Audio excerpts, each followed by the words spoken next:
yo quiero, bueno, agradecer a nuestros 4 panelistas de hoy por aceptar venir a estar con nosotros, y, y creo que ellos representan distintos puntos del país, y eso es algo que estamos intentando hacer en FAM, es escuchar las voces desde a lo largo y a lo ancho del país. Hemos estado ya con Santa Fe, con Córdoba, Mendoza, y hoy se suma Chubut y Tucumán. Así que desde Tucumán, bueno, la doctora Machi Ruiz, que ya Ariel les contó, que es presidenta de Tucumán, vicepresidenta de FAM, pero yo les quiero contar una anécdota que tuvimos el año pasado con Machi, que en las jornadas científicas de la magistratura, Machi exponía en un panel sobre el Código Civil y Comercial. Y ella quiso mostrar las voces de los distintos jueces del país en un pequeño video que hizo donde opinaban diversos jueces de distintos lugares. Y bueno, esta es una infidencia que ese video hizo emocionar a la doctora Kemmelmacher, que se emocionó tanto que se le corrían las lágrimas y me decían, este es el verdadero homenaje y el verdadero reconocimiento que tengo de los jueces argentinos. Así que gracias a Machi, nuestra voz llegó a una de las redactoras del código, que dijo que fue uno de los homenajes más lindos y más emotivos que tuvo del Código Civil, al ver cómo lo interpretaban y lo aplicaban los jueces civiles. Así que bueno, quería recordar eso de Machi, que ella llevó nuestras voces a los redactores del Código Civil y Comercial, hoy cuando se van a cumplir 5 años de su vigencia. Así que bueno, gracias Machi por ese gesto, y bueno, es también una gran compañera de estos años en FAM, y bueno, también tenemos como invitado hoy a Claudio Leiva. Bueno, Claudio es, bueno, Machi, no sé si dijimos que era también vocal de una Cámara Civil. Claudio Leiva también es vocal de la 4ª Cámara Civil de la provincia de Mendoza. Bueno, Claudio es difícil presentarlo porque Claudio lo conozco desde que era mi alumno, aunque de mis primeros alumnos, debo aclarar, pero bueno, siempre me emociona presentarlo porque he visto su crecimiento, su carrera, y me siento, bueno, muy orgullosa de su carrera, no solo en el Poder Judicial, que todos los cargos los ha obtenido por concurso, sino porque es el primer profesor titular de la cátedra que a instancias de él se creó en la Universidad Nacional de Cuyo de Derecho del Consumo, así que bueno, eso me tiene muy orgullosa que haya accedido por concurso a ese cargo, y bueno, que es uno de los grandes defensores de los derechos del consumidor en nuestra provincia. Además, bueno, redactamos juntos las normas del proceso de consumo de mayor cuantía del Código Civil y del Código Procesal Civil y Comercial, y como ustedes podrán apreciar en los repertorios, escribe permanentemente sobre responsabilidad, sobre contratos y sobre el consumidor. También desde la Universidad Nacional, de la Universidad de la Concagua, Claudio hace brega por los derechos del consumidor, haciendo permanentes cursos sobre consumidores, sobre contratos, y bueno, creo que es palabra autorizada en nuestra provincia al respecto, y seguramente también habrán leído sus sentencias sobre temas de consumo. No sé si, bueno, Julián Jalil se ha sumado ya con nosotros, porque estaba con un inconveniente de último momento, pero Julián también, como Claudio, son esos jueces jóvenes que son grandes juristas y que se suman al mundo judicial. En este caso, Julián fue primero juez civil de Comodoro Rivadavia, también, y ahora, desde el año creo que 2017, juez de la Cámara Civil de Puerto Madryn. Un amigo en común, que es el doctor Pizarro, que ahora integra la Cámara Federal de Mendoza, me decía que es un gran jurista, y que en Chubut Julián ha hecho cambios y está imponiendo una jurisprudencia de avanzada, que es una gran persona. Bueno, el currículum de Julián es enorme, como, bueno, como el de todos ustedes, ¿no? tiene innumerables artículos escritos sobre consumo, sobre responsabilidad, tiene el título máximo de doctor, tiene no solamente cursos de posgrado en la Argentina, sino también en el extranjero, es profesor también creo que de obligaciones, y bueno, un gran defensor también de los derechos del consumo.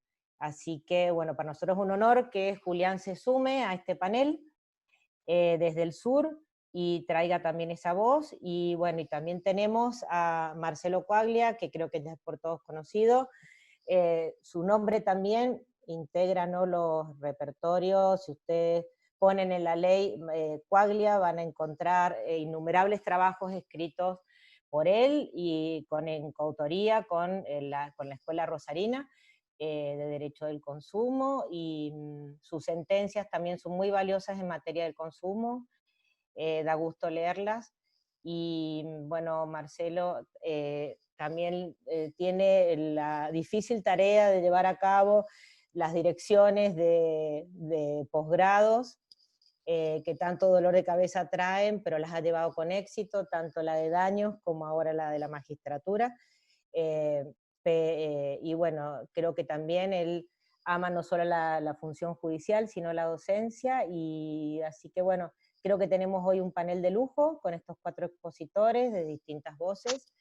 Así que bueno, vamos a empezar por la doctora Machi, que nos va a hablar de los derechos del consumo en general en épocas de pandemia. Después, doctor Jalil y el doctor Leiva, que nos van a hablar de los daños en época de pandemia. Y vamos a finalizar con el doctor Quaglia, que vamos a hablar de problemas concretos que traen el problema del acceso al crédito, y el problema bueno, y todos los problemas que ocasiona al consumidor. Así que bueno, Machi, te dejamos la palabra. Muchas gracias a todos ustedes. No quiero hablar más, ya está, Gordi. Bueno, buenas tardes.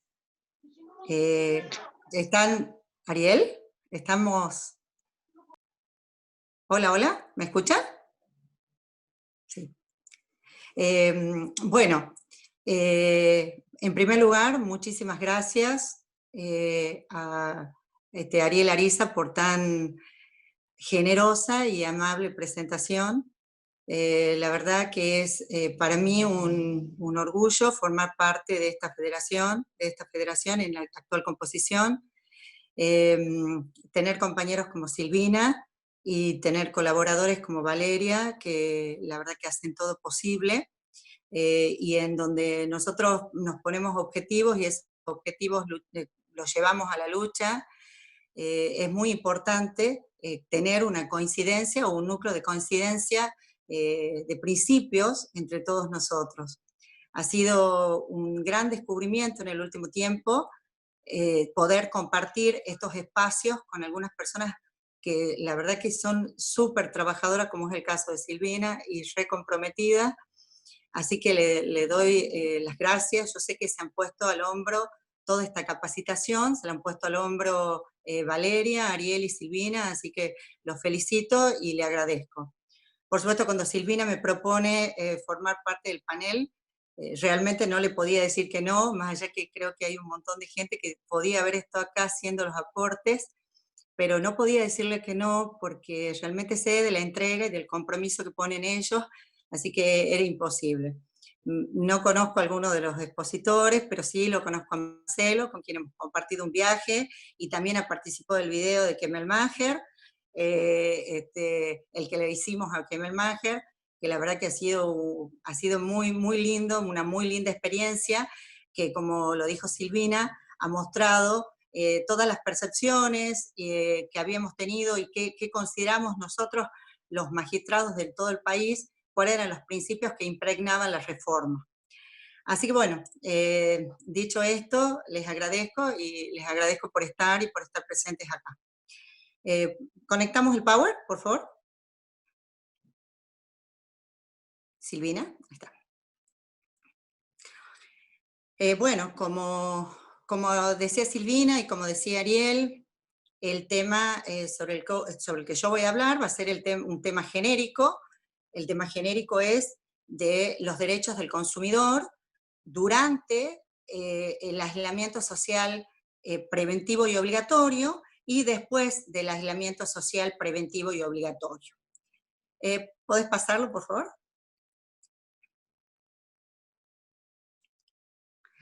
Bueno, hay datos que son conocidos por todos nosotros. El 11 de marzo del 2020, la Organización Mundial de la Salud dispuso o estableció que el COVID-19 era una pandemia, teniendo en cuenta los altos niveles de propagación del virus y los alarmantes niveles de inacción. Con posterioridad, al poco tiempo, el presidente de la Nación, el Poder Ejecutivo Nacional, dictó un decreto de necesidad de urgencia, el 297 del 2020, mediante el cual estableció el aislamiento social preventivo y obligatorio para todo el territorio de la Argentina, desde el 20 de marzo en adelante, situación que se ha prorrogado sucesivamente hasta el día de la fecha.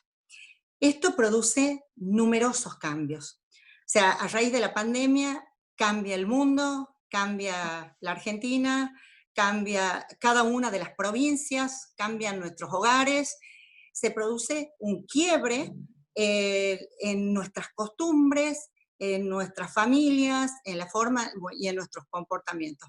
Obviamente que eso tiene una influencia en el derecho del consumidor, mucho más si nosotros tenemos en cuenta que de las acciones que desarrollamos habitualmente, 10 de las acciones que diariamente realizamos constituyen relaciones de consumo. Bueno, a los fines de la exposición me he propuesto hacer un doble análisis. Analizar el derecho del consumidor durante el aislamiento social preventivo y obligatorio, lo que yo le llamo ASPO, y qué es lo que va a ocurrir después del aislamiento social preventivo y obligatorio.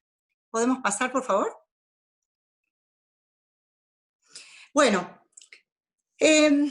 durante el aislamiento social preventivo y obligatorio, ¿qué es lo que se ha producido? Se han producido profundos cambios en los hábitos del consumidor. Nosotros antes salíamos de nuestros hogares a consumir, y ahora, ¿qué es lo que hacemos? El consumo viene a nuestros hogares. Esto ha producido un aumento de la vulnerabilidad de nosotros como consumidores, e incluso algunas situaciones complejas, como el enfrentamiento de sectores vulnerables con otros sectores vulnerables. Se ha producido un verdadero cambio en cuanto a la composición de la vulnerabilidad. Todos somos vulnerables porque, por nuestro carácter de consumidores y de usuarios. Pero ahora hay sectores que son más vulnerables que otros. Y esa vulnerabilidad se mide a veces con relación a la franja etaria, o sea, a la edad de los consumidores, y también al sector de la sociedad al que pertenece. También otro de los elementos, otras de las cuestiones que se pueden analizar dentro del aislamiento social obligatorio es que se ha producido una verdadera revolución de las comunicaciones. Pensemos simplemente en esto. Hay un aumento desmesurado del uso de Internet, hay un estallido virtual. Todo lo que antes hacíamos en forma presencial, antes tomábamos clases, teníamos capacitaciones, teníamos reuniones y todo en forma presencial, y únicamente utilizábamos Internet en escasas situaciones, cuando volvíamos a la casa y demás. Ahora todo se ha revertido o se ha invertido. Y todo hacemos por Internet. Comunicaciones, clases virtuales, clases online los chicos, todos los momentos de esparcimiento los tenemos usando Internet. Y así las teleconferencias, las reuniones virtuales, esto hace que crezca exponencialmente el uso de Internet. ¿Cómo contratábamos antes? La forma de contratación era una contratación presencial. Esa contratación presencial, en el último tiempo, nosotros cuando queríamos celebrar un contrato, era un contrato presencial de compra-venta. Cuando consumíamos, comprábamos para consumir, entonces eso ha sido modificado y ahora también hay un aumento de las compras, de las compras virtuales. Y también va de la mano de esto, que antes, cuando queríamos consumir algo, íbamos al lugar, mirábamos las características, las características de lo que queríamos comprar, lo tocábamos, lo olíamos, nos probábamos, y ahora no podemos hacer nada de eso. Ya esa góndola presencial ha sido reemplazada por una góndola virtual. Esa góndola virtual, ¿qué es lo que ocurre?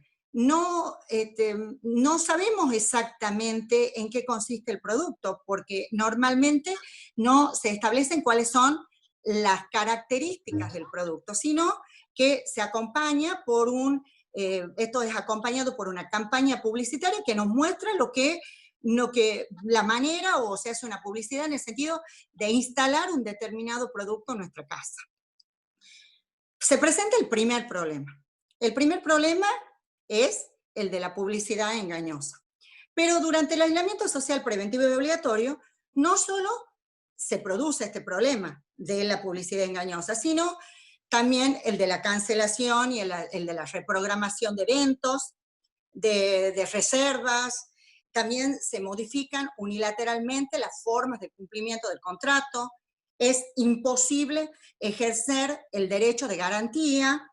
Y fíjense que nosotros teníamos algunos problemas que normalmente se daban en materia del consumidor, que era la mayoría de los problemas se generaban con relación a los bancos y con relación a las telecomunicaciones. Ahora, por supuesto que los problemas que se han generado con las entidades bancarias, llamamos por teléfono y nunca encontramos una respuesta, eso también ha crecido exponencialmente y aparece otro foco de conflicto. ¿Podemos pasar, por favor? Bueno, con relación a la normativa, podríamos decir, con relación a la normativa, que continúa vigente todas las normas del derecho del consumidor y todo el derecho del consumidor. Por supuesto que se presentan situaciones nuevas y hay que reinterpretar esas normas. Hay que buscar las herramientas jurídicas para obtener una solución o la mejor solución al caso que se presente. Una solución más justa para el caso particular. Y hay algunas situaciones que, por supuesto, ahora podrían resguardarse bajo lo que es la normativa del consumidor. Pero ¿con qué contamos? Contamos, obviamente, con la Constitución Nacional, con el artículo 42 de la Constitución Nacional. Seguimos contando con la Ley 24240. Contamos con el Código Civil y Comercial en toda la regulación y toda la normativa del Poder Ejecutivo Nacional con la que se ha dictado en el último tiempo referida a los consumidores usuarios. Y no nos tenemos que olvidar que nosotros seguimos manteniendo el principio protectorio. Este estatuto protectorio que está inspirado en los principios pro consumidor y en el de transparencia y profesionalismo. ¿Podemos pasar, por favor? Bueno, es importante que nosotros tengamos o refresquemos algunas cuestiones sobre el principio protectorio. Sobre el principio protectorio debemos decir, o que quede perfectamente claro, que se trata de un principio que encuentra su anclaje en el artículo 42 de la Constitución Nacional, que tiene como fundamentos la situación de debilidad y de vulnerabilidad de los consumidores y usuarios, que se impone a los tres poderes del Estado la protección del consumidor, al Ejecutivo, al Legislativo y al Judicial, que ha obtenido recepción a través del 1094 del Código Civil y Comercial, en donde se establece justamente en este artículo 1094 la protección integral del consumidor y el acceso al consumo sustentable. Y también que en caso de duda debe interpretarse o debe darse la solución más favorable al consumidor. Asimismo, este principio protectorio comprende la protección psicofísica y del patrimonio del consumidor y la protección de los intereses económicos. Así, el deber de seguridad de la Ley de Defensa del Consumidor del artículo 5, en el 1096 del Código Civil y Comercial, la tutela preventiva, o sea, la prevención del daño injustamente causado del 1710 y el 1713, las cláusulas abusivas, el deber de información del artículo 4 de la Ley de Defensa del Consumidor, que está plasmado en el 1100 del Código Civil y Comercial, y así el 960, el 955, el 956 del Código Civil. Esto es alguno de los artículos y algunos de los fundamentos que nos dan resolución para los problemas que se presentan durante el aislamiento social preventivo y obligatorio. Pasemos, por favor. Pero, ¿qué es lo que va a pasar con posterioridad al aislamiento social preventivo y obligatorio? Miren, simplemente les voy a mostrar algunos datos. Ha crecido el sobreendeudamiento de los consumidores. Y simplemente algunos datos que me parece interesante refrescarlo. La mayor cantidad de deudas que tienen los consumidores son con el sistema bancario. No solo de préstamos que ya tenían préstamos hipotecarios y préstamos prendarios, sino los que han contraído en el último tiempo. O sea, además de las deudas bancarias, aparecen otras deudas no bancarias. Se ha registrado un atraso en los impuestos, un 48,6% más que en el mes de abril. O sea, en el mes de mayo, 48,6% más que en el mes de abril. Los servicios, con relación a los servicios, agua, luz, teléfono, 7 de cada 10 familias adeudan los servicios esenciales. Si se establece que hay una deuda o un endeudamiento familiar que equivale a 14.683 pesos aproximadamente por familia, y aparece un dato que es llamativo. Antes, las deudas únicamente se tenían con las deudas bancarias o las deudas no bancarias, impuestos, servicios y demás, sino que ahora hay un dato llamativo que han aumentado las deudas con familiares y amigos. Y se llega a la conclusión de que 9 de cada 10 hogares se han endeudado más durante estos 60 días de aislamiento social preventivo y obligatorio. Pasemos, por favor. ¿Qué pasa con el sobreendeudamiento del consumidor?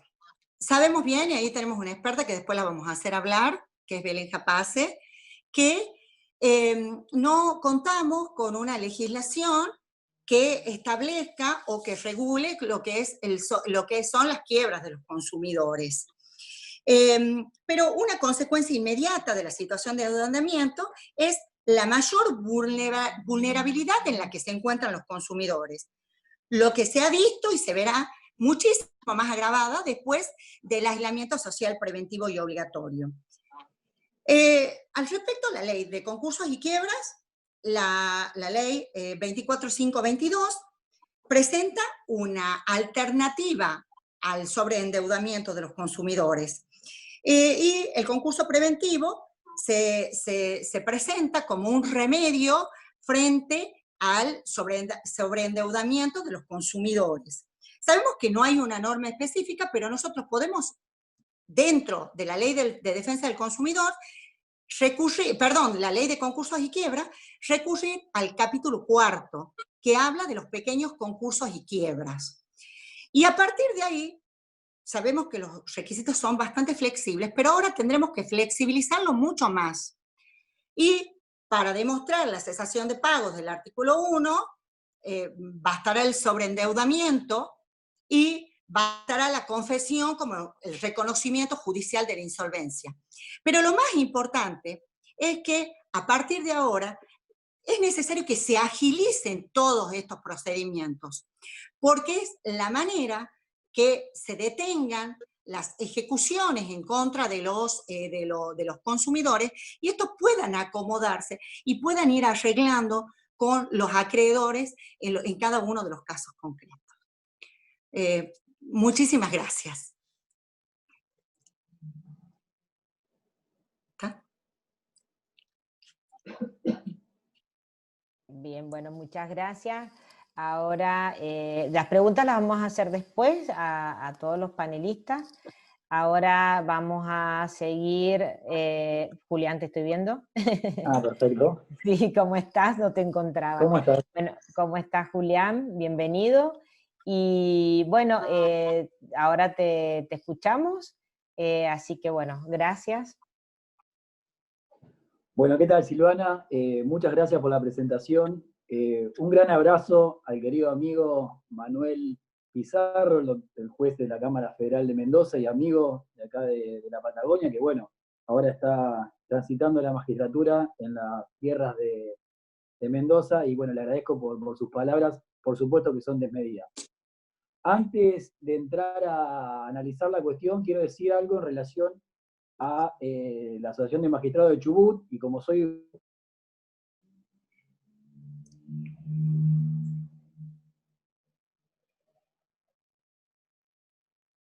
Me parece que se detuvo la conexión del doctor Sí, Jalil. Sí, ¿no es cierto? sí, parece que Ha quedado como... Ahora vamos a ver sí con quedó. Franco Sí.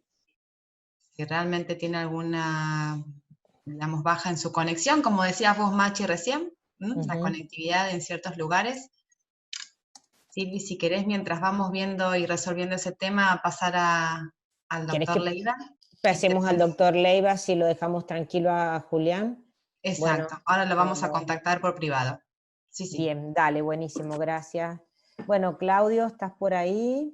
Lo pedimos a Claudio. Acá estoy, Silvina.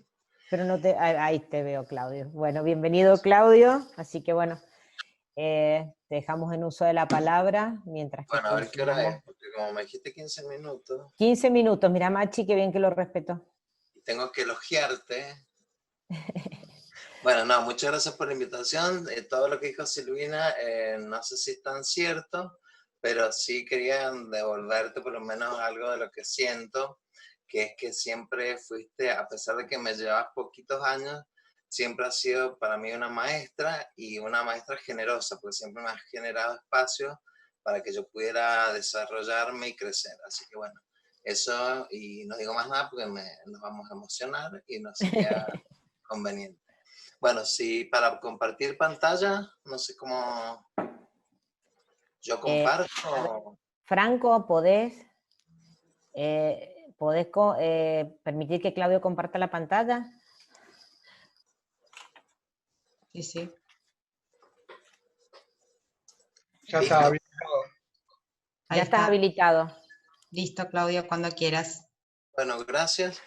Bueno, cuando Silvina me invitó, me parecía que podía ser un tema interesante, hablar un poco de la seguridad en las relaciones de consumo en tiempos del COVID.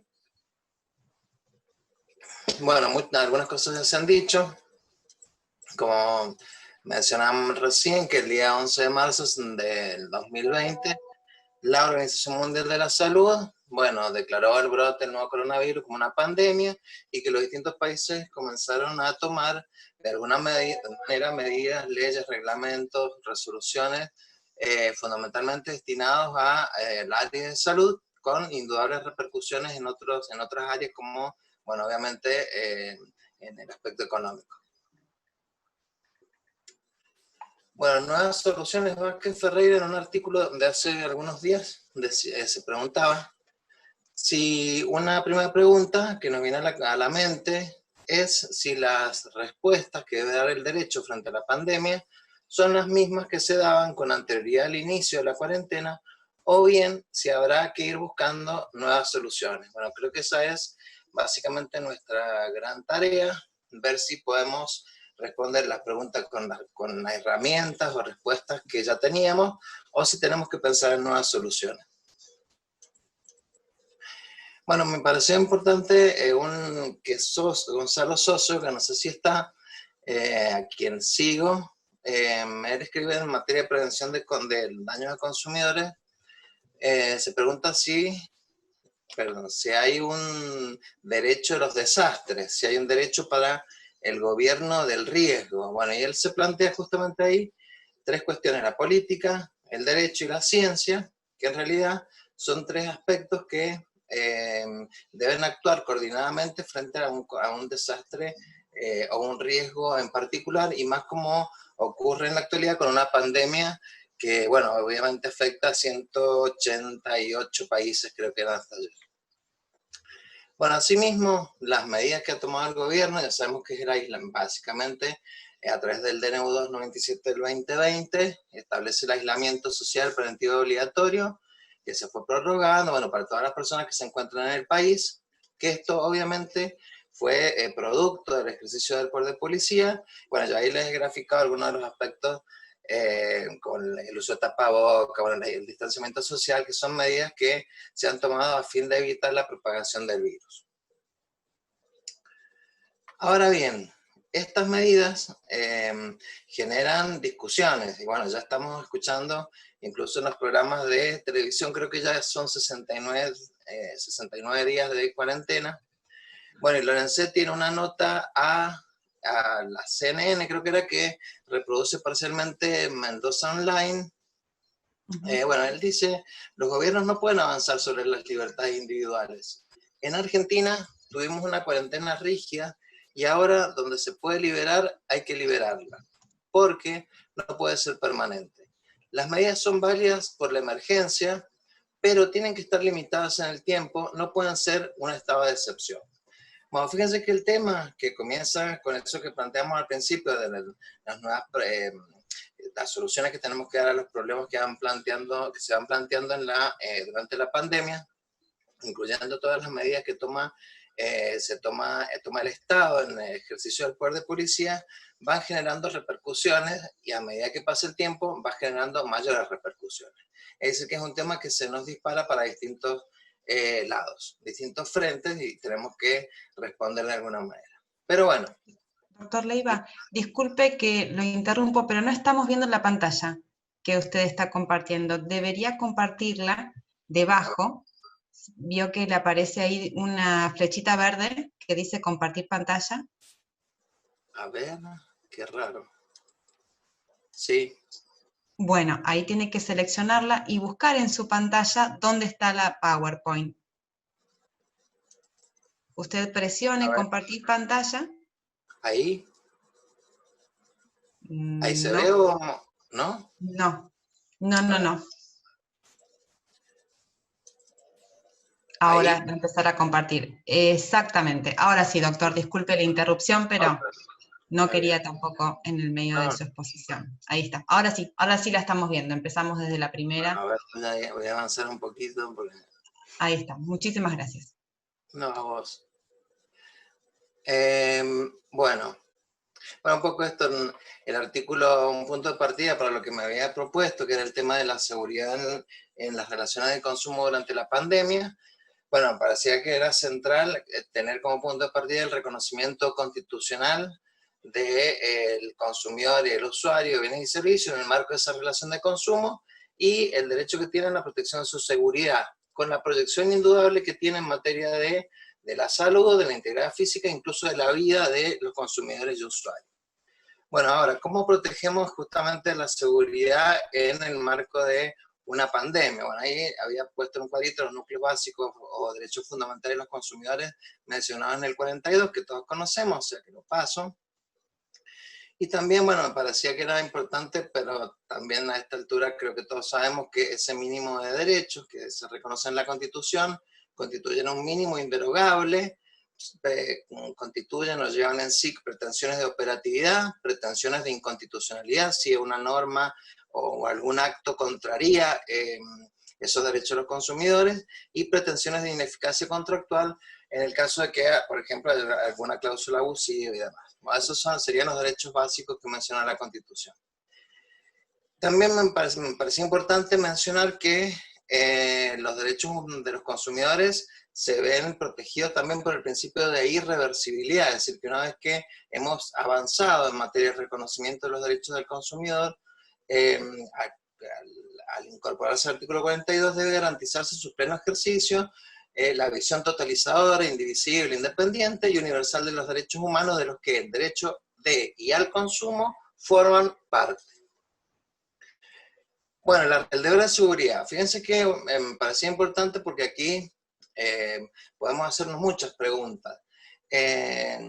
el deber de seguridad está reconocido en la ley, en la Constitución, lo contemplamos siempre en el marco de una relación de consumo y debe comprender todas las situaciones en las que el sujeto que calificamos como consumidor es protegido, es decir, antes, durante y después de la celebración de un contrato, con lo cual ya reiteramos que la relación de consumo excede lo que es el contrato de consumo. Definida la relación de consumo en el artículo 3 de la 2440, bueno, se impone al proveedor la protección del consumidor más allá del producto o servicio adquirido, incluyendo ese íntegro trayecto en el cual se desenvuelve la vinculación de los sujetos y que involucraba esos momentos, antes, durante y después de la contratación. También sabemos, porque esto lo hemos dicho hasta el cansancio, que cualquier incumplimiento a la obligación o al deber de seguridad por parte del proveedor se genera una responsabilidad objetiva fundada en la garantía o en la seguridad y que ese sería el factor objetivo de atribución.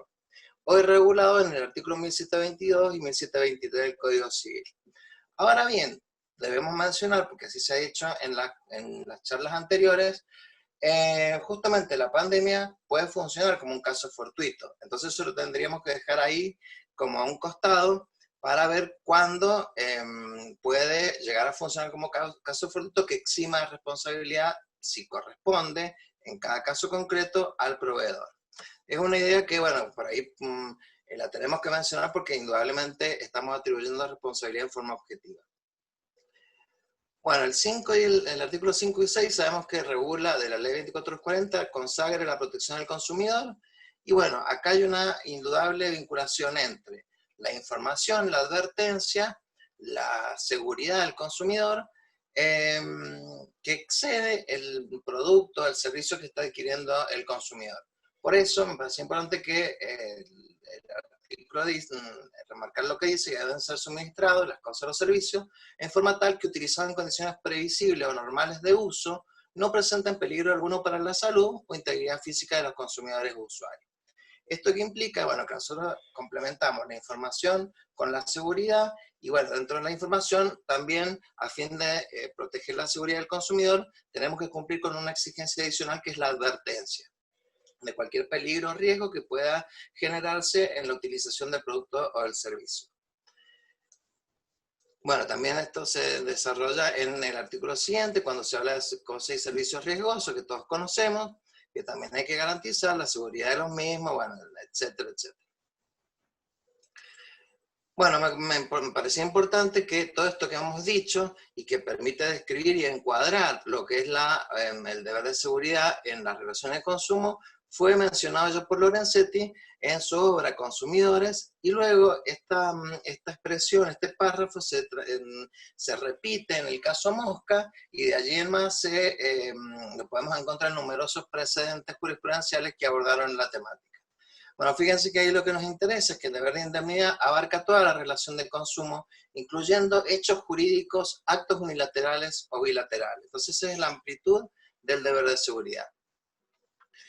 La seguridad en las relaciones de consumo en la pandemia. Bueno, acá ya estamos hablando de que en el medio de la pandemia el proveedor tiene que asegurar ciertas medidas específicas y adicionales para cuidar que el producto o el servicio cumpla con la finalidad esperada y además no cause daños a las personas, preservando su indemnidad económica, extraeconómica, aún sin estar vinculados por una relación contractual. Es decir, acá recordamos que nosotros no solo vamos a exigir el cumplimiento del deber de seguridad en el producto, en el servicio en sí, sino en todas las instalaciones donde ese producto o servicio se comercializa. Y eso lo podemos ver en forma muy tangible con todas las medidas, todos los protocolos que se han ido estableciendo, por ejemplo, en materia de supermercado y las distintas actividades que han sido habilitadas hasta el momento.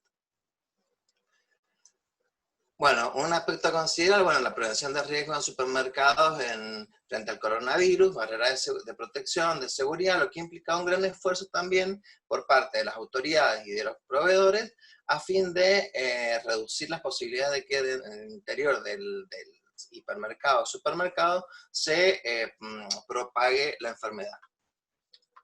Bueno, ya ahí he puesto algunas medidas que busqué en internet, que son como una suerte de protocolo que tienen que cumplir como medidas de prevención los proveedores, hacia adentro del establecimiento, involucrando no solo a los clientes que ingresan, sino también a todo el personal que presta servicio y que también está sometido al riesgo de contraer la enfermedad. Bueno, lo que me interesaba también vincular, como decíamos recién, la información, la seguridad, la advertencia y la prevención. Justamente en esto ha sido en lo que se ha producido el cambio de paradigma que mencionaba Lorenzetti hace algunos años en las normas fundamentales del derecho privado, porque fíjense que tradicionalmente nosotros cuando hablábamos de prevención de los daños siempre pensamos en el Estado que a través del ejercicio del poder de policía llevaba adelante medidas de prevención de daños hacia los administrados, hacia los ciudadanos. Sin embargo, apareció que el derecho civil, y fundamentalmente a través de la responsabilidad civil, se comenzó a exigir no solo la reparación de los daños ya producidos, sino que el derecho civil, a través de la responsabilidad, actuara ex ante la producción del daño y adoptara medidas para que el daño no se produjera. Eso, bueno, ya lo venía diciendo hace un par de años Lorenzetti, y la doctrina y la jurisprudencia era conteste en este aspecto. Bueno, esto también lo puse como signo de pregunta, una relación inescindible entre la seguridad en las relaciones de consumo y la necesidad de prevención de los daños. Bueno, fíjense que Soso plantea una prevención primaria y una prevención secundaria. La prevención primaria coincidiría con eso que decíamos recién, estaría a cargo del Estado a través de ese ejercicio del poder de policía, que adopta medidas para que los daños no se produzcan. La prevención secundaria es la que sí le podríamos asignar a la responsabilidad civil y fundamentalmente al Poder Judicial, que es quien tiene que aplicar las normas de la responsabilidad civil en el aspecto preventivo. ¿Qué deberíamos mencionar en particular? Bueno, que tanto se hablaba en los últimos tiempos durante la pandemia, casi hablando de un exceso de protección que llega a hacer sentir peor a estas personas que queremos proteger, que son los sujetos o consumidores hipervulnerables. Son sujetos especialmente vulnerables que requieren una especial protección por parte del ordenamiento jurídico. Se incrementa el principio protectorio. Esto fue tratado en las 23ª Jornada Nacional de Derecho Civil celebradas en el 2011 en Tucumán, y destacaban justamente esto, que los menores, ancianos, la gente de escasos recursos, los que viven en situaciones de marginalidad, deberíamos acentuar el principio protectorio respecto a estos sujetos. Enseguida vamos a volver sobre el tema porque, bueno, justamente donde se habla de la seguridad y la prevención de los daños, justamente en ciertos ámbitos, como son los geriátricos, donde quienes están expuestos son las personas que, ancianas o de la tercera edad, que adultos mayores que requieren de un cuidado adicional.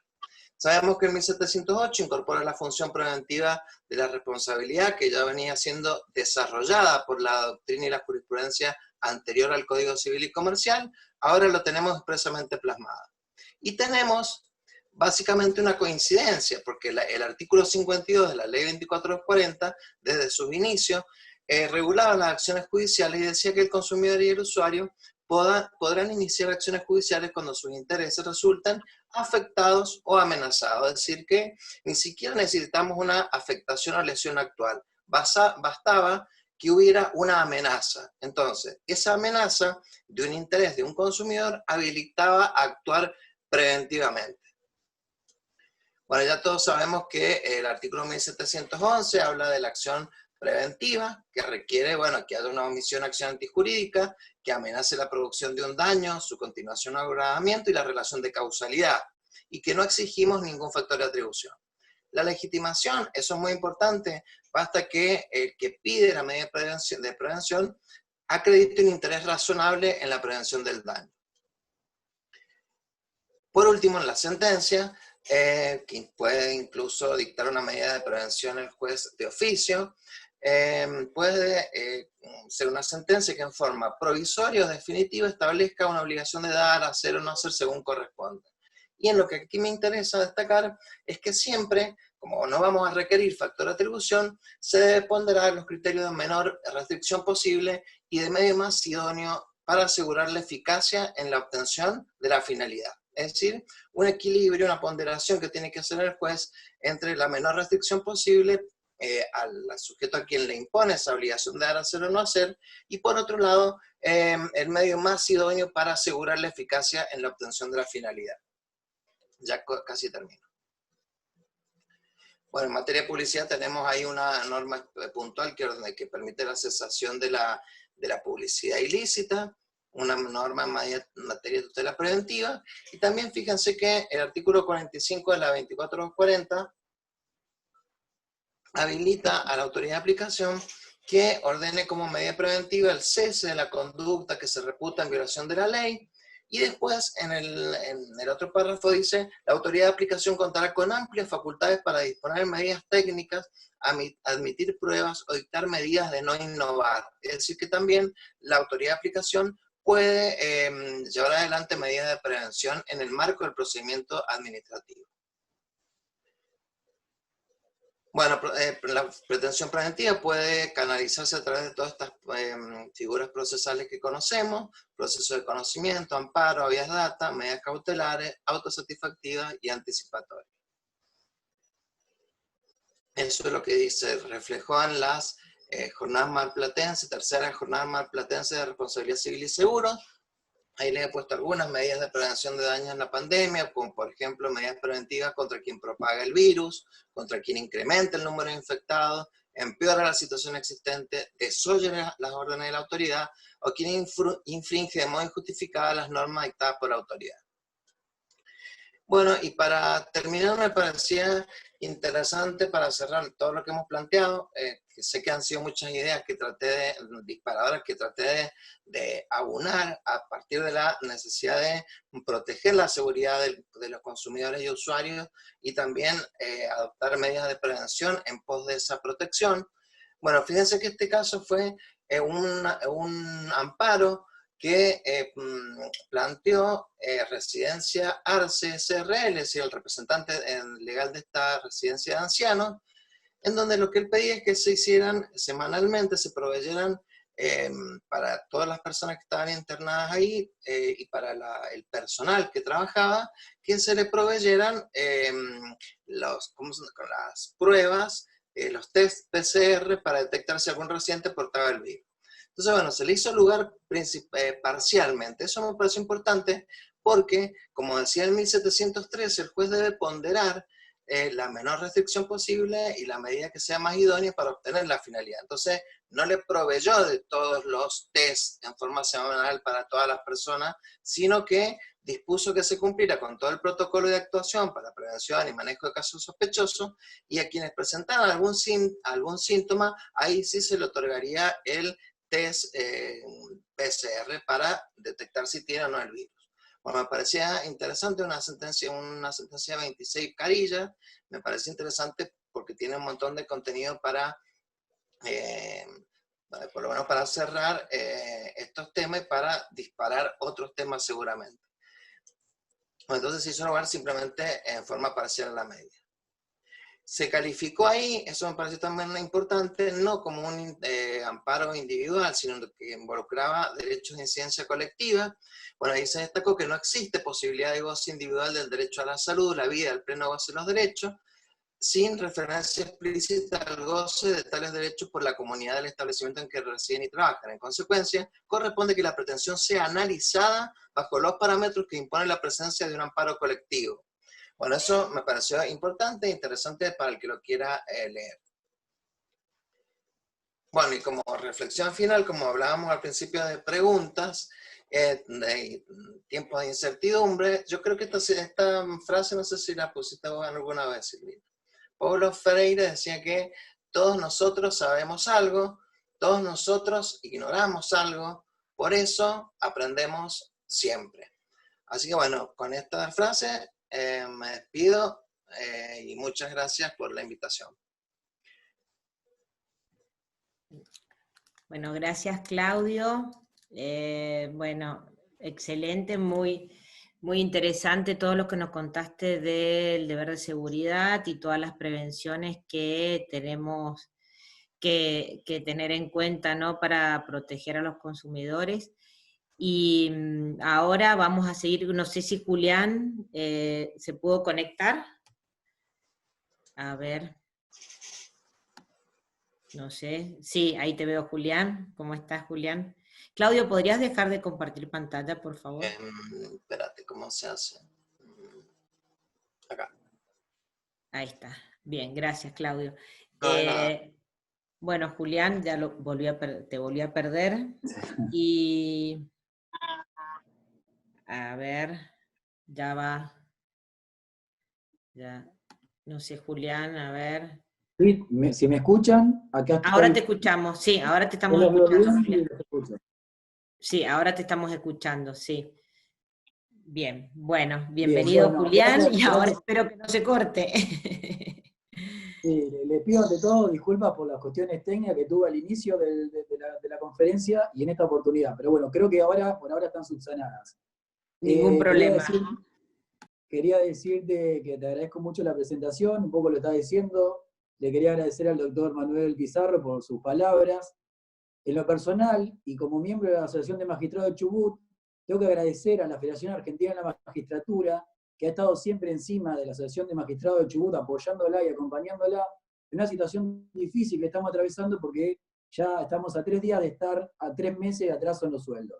Entonces, en esta oportunidad, y estando o participando de este panel, no quería dejar de mencionar esta situación. En lo personal es para mí muy importante formar parte de este panel con profesores destacados como lo que ya han presentado. Y bueno, el tema de mi exposición se va a circunscribir a una cuestión que tiene que ver con la responsabilidad o los principales supuestos de responsabilidad civil contractual y extracontractual que se pueden dar o que se van a ir dando, ya estamos viendo en razón de la pandemia. Y digo responsabilidad contractual y extracontractual porque lo primero que tenemos que mencionar, que si bien el artículo 1716 del Código Civil y Comercial ha unificado los regímenes de responsabilidad civil, lo que existe es una tendencia a la unicidad normativa, pero la causa fuente del deber de resarcir sigue siendo disímil en un caso y en otro. En un supuesto es el incumplimiento del deber de no dañar, que es la responsabilidad llamada extracontractual, y en el otro caso, la causa eficiente, la causa fuente del deber de resarcir, surge de la existencia de un contrato y del incumplimiento de la obligación que deriva de él. Nos vamos a referir a la función resarcitoria en la responsabilidad civil, la función preventiva, un poco ha sido referida por el doctor Leiva con gran claridad, y sabemos que hay otra función de la responsabilidad civil, que es la función punitiva, que la encontramos en el artículo 52 de la Ley de Defensa del Consumidor, pero en este caso vamos a hablar de los supuestos o aspectos legales que tienen que ver con la responsabilidad civil contractual y extracontractual. Bien, arrancamos por el primer caso, la violación del deber de no dañar, la responsabilidad extracontractual. ¿Qué casos se nos van a presentar o se están presentando en la actualidad y dónde los circunscribimos dentro del marco normativo del Código Civil y Comercial? La primera cuestión, o por lo menos he mencionado 4 supuestos, que los voy a desarrollar muy brevemente por una cuestión de tiempo, ¿no? La primera cuestión es la situación de hostigamiento contra médicos y personal de salud, que lo hemos visto en Buenos Aires, lo hemos visto en las grandes ciudades, donde ha habido hasta scratches o escrituras contra médicos y personal de salud cuando se produce una situación muy paradójica porque ellos están velando por la salud del resto de la comunidad. El otro caso que vamos a tratar brevemente es la lesión al derecho a la imagen o la intimidad de los enfermos de COVID-19 y qué posibilidad de demandar por responsabilidad civil en esos casos. Otro caso es la lesión al honor o a la imagen o a la intimidad de las personas afectadas de COVID-19. No olvidemos que los enfermos son personas en situación de vulnerabilidad que gozan de derechos de protección específicos. Y por último, voy a hacer una breve referencia a los contagios negligentes. Bien, con relación a la primera situación, el hostigamiento contra médicos y personal de la salud y enfermos de COVID-19. Bueno, como decía, lamentablemente hemos visto casos de médicos o enfermeros que son víctimas de actos lesivos a la dignidad y al honor en medio de una pandemia que paradójicamente lo tiene a ellos como principales protagonistas en su quehacer de la protección del resto de la comunidad en lo que es el sistema de salud. Entonces, ¿qué pasa en estas cuestiones? Bueno, acá hay una tensión de derechos. ¿La tensión de derechos cuál es? El derecho a la libertad de expresión. Uno puede decir y considerar lo que entienda pertinente, pero obviamente esa esa libertad de expresión que tiene un reconocimiento constitucional está limitado por otros derechos, como el derecho al honor, a la intimidad y a la imagen, que también tiene recepción constitucional. Recordemos que la injuria es toda especie de acto, intencional o no, ejecutado de palabra o por escrito o por hechos, que constituyan una ofensa y ataquen el honor o la reputación o la dignidad de una persona hiriendo sus justas susceptibilidades. Bien, cuando ese derecho a expresarse transgrede o lesiona de una manera sin justificación legal y lesiona un interés como el interés que deriva del derecho a la dignidad, es decir, porque es desmedido, obviamente da lugar al resarcimiento del daño conforme lo establece el artículo 1717, 1737 y otros preceptos del Código Civil y Comercial que instituyen que la lesión a un interés no reprobado por el ordenamiento jurídico da lugar al resarcimiento del daño. Obviamente que el interés en estos casos existe y puede dar lugar al resarcimiento del daño a través de la configuración de la injuria. Ese interés que deriva justamente, que configura la injuria, surge de la violación del artículo 52 del Código Civil y Comercial que protege la dignidad. Bien, ¿qué otro caso? Habíamos mencionado anteriormente, el derecho al honor o el derecho a la imagen o a la intimidad de las personas enfermas de COVID-19. Había hecho referencia a este supuesto porque en nuestra provincia y en otros ámbitos del país hemos visto casos de personas que, por ejemplo, sus fotos circulan en un estado, digamos, muy sensible, como puede ser en un momento donde la persona está padeciendo la enfermedad e internada en un hospital, y circulan en las redes sociales y en distintos ámbitos, porque, bueno, o bien algún miembro del personal de salud, o bien algún tercero, ha sacado esa foto y la ha posteado. Entonces acá también hay una colisión de derechos, porque todos tenemos derecho a expresarnos, pero ese derecho tiene que estar limitado por otros, como es este caso del derecho a la imagen o a la intimidad. Recordemos el caso de Poetti y Balbín y tantos otros, en los cuales la Corte ha protegido estos derechos que adquieren el carácter de personalísimo. Pero este tema me interesaba porque yo he visto, lo he escrito en un artículo publicado en Hammurabi, y yo he visto que algunas personas dicen, bueno, pero miren, yo si tengo la enfermedad, esto en las redes sociales, yo quiero que mi imagen se desparrame por todos lados para que todo el mundo sepa que yo tengo esta enfermedad, porque yo quiero que todo el resto de la comunidad lo sepa. Bueno, eso es una cosa diferente. Es distinto que la persona de un acto volitivo ponga en conocimiento a los demás de que está padeciendo la enfermedad. Pero tomar una foto en una situación de vulnerabilidad como es la que está un enfermo y distribuirlo en las redes sociales, eso genera un daño que trae aparejado responsabilidad civil por la transgresión al principio del nomen laedere. Distinta la situación que si la persona lo hace volitivamente. Ustedes me dirán, bueno, pero toda la comunidad tiene la necesidad de saber si una persona tiene o no COVID-19. Bueno, pero para eso están actuando las autoridades nacionales, provinciales e incluso municipales en justamente la recolección de datos de cada una de las personas que aparece contagiada por el coronavirus. Entonces, la situación ahí tiene una solución normativa y el caso distinto daría lugar al deber de resarcir por quien transgrede esta situación. Otro caso sería el del contagio negligente. ¿A qué nos referimos con el contagio negligente? Vuelvo a insistir, la persona enferma es una persona en situación de vulnerabilidad a la que el derecho tiene que proteger. Ahora bien, esto no quiere decir que no haya o pueda haber supuestos de responsabilidad subjetiva basadas en la culpa o la negligencia y la imprudencia de un sujeto que, por ejemplo, participa o, por ejemplo, los casos de las personas que han venido del exterior y sin tomar o cumplir con la cuarentena han asistido a eventos públicos. Las personas que violan la cuarentena haciendo reuniones sociales o participando en ámbitos donde obviamente expone a los demás. Todos esos casos pueden dar lugar al supuesto de responsabilidad por daños, pero acá se presenta un pequeño inconveniente, que no es pequeño para nosotros que tenemos que aplicar la norma, ¿no? Es el tema de la prueba.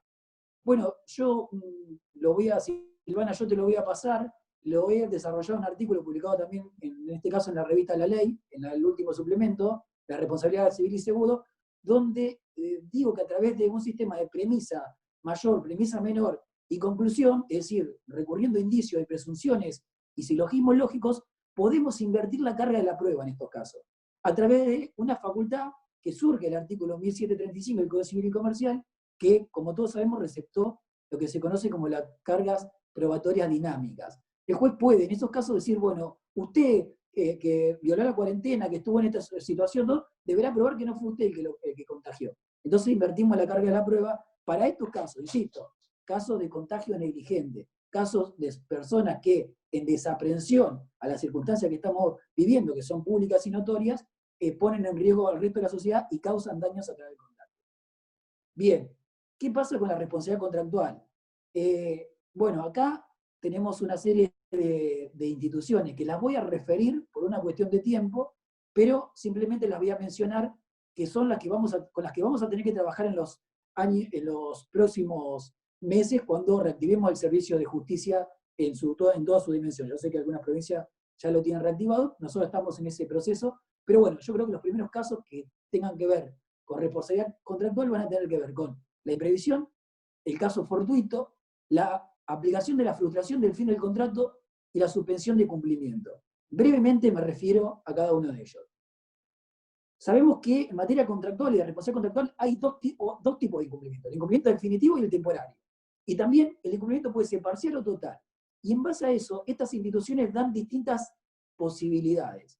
Por ejemplo, si hablamos de la imprevisión, cuando alguien quiera plantear la imprevisión, que sabemos que se aplican los contratos conmutativos, ejecución diferida, permanente, cuando una prestación se torna excesivamente onerosa por una alteración extraordinaria de circunstancias existentes al tiempo de su celebración. En esos casos se podría aplicar la imprevisión. Fíjense que hay una diferencia con el caso fortuito que mencionaba el doctor Leiva. El caso fortuito, a diferencia de la imprevisión, la prestación se torna imposible. En cambio, en la imprevisión se torna excesivamente onerosa. Y acá sí quiero hacer una pequeña reflexión. Algunos profesores dicen, la imprevisión no sería aplicable en estos casos. ¿Por qué? Si estamos ante una alteración extraordinaria de la circunstancia existente al tiempo de la celebración del contrato. Claro que sería aplicable. Bueno, lo que dicen es, no se podría aplicar porque esa excesiva onerosidad se refiere a cuestiones que tienen que ver con la magnitud de la deuda. Es decir, si yo debía 15.000 hace 2 meses, quizás sigo debiendo 15.000 al día de la fecha. Entonces, no hay una alteración en cuanto a la onerosidad. Pero bueno, profesores como el doctor Krieger dicen que ese concepto de excesiva onerosidad tiene que ser aplicado desde una perspectiva amplia y entender que la onerosidad puede derivar también de las circunstancias subjetivas de la persona que está contratando. Bien, las consecuencias que pueden devenir luego por la aplicación de la teoría de imprevisión, bueno, tenemos la resolución total, puede ser una resolución parcial del contrato, recordemos lo que dijimos inicialmente, que tenemos que ver el tipo de incumplimiento, o puede haber una adecuación. Esas son facultades que tenemos los jueces para intervenir en el caso concreto en relación a los supuestos de imprevisión. ¿Qué pasa con la frustración del fin del contrato? La frustración del fin del contrato, que es la otra categoría a la que yo me refería, tiene que ver justamente con la causa desde la perspectiva teleológica del contrato, la motivación que llevó a la parte a contratar.